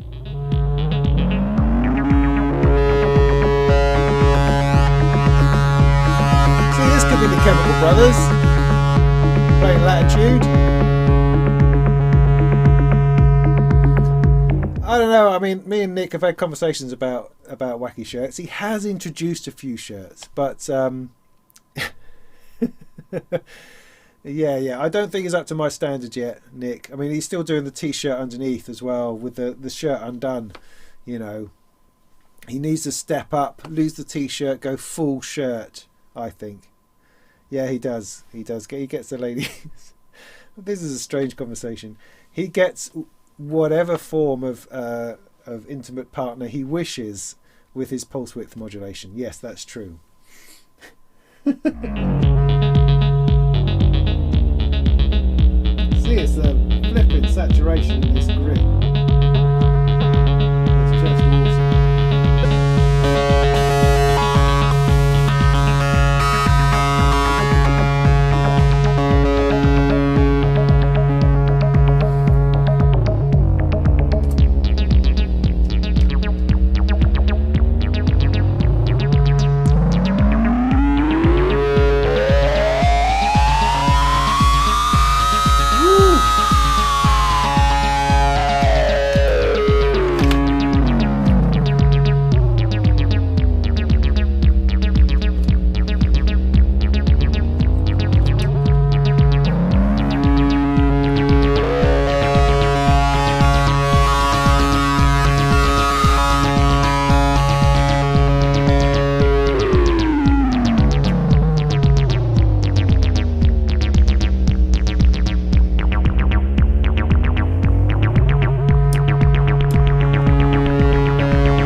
quick question.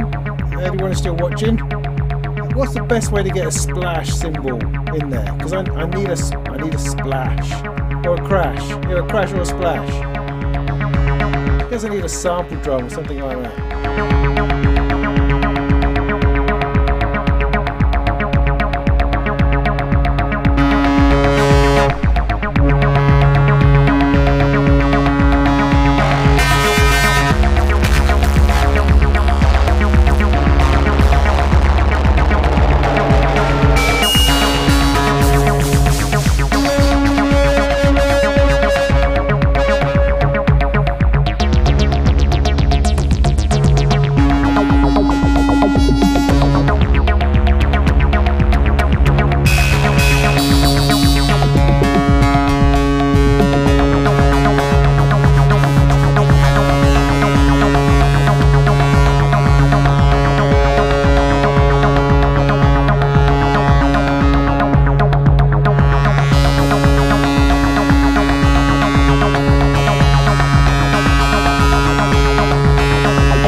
This is fun, but I've got to get my ass to bed. So thanks for watching. I do appreciate it. Thanks for hanging around, and go and make some tunes.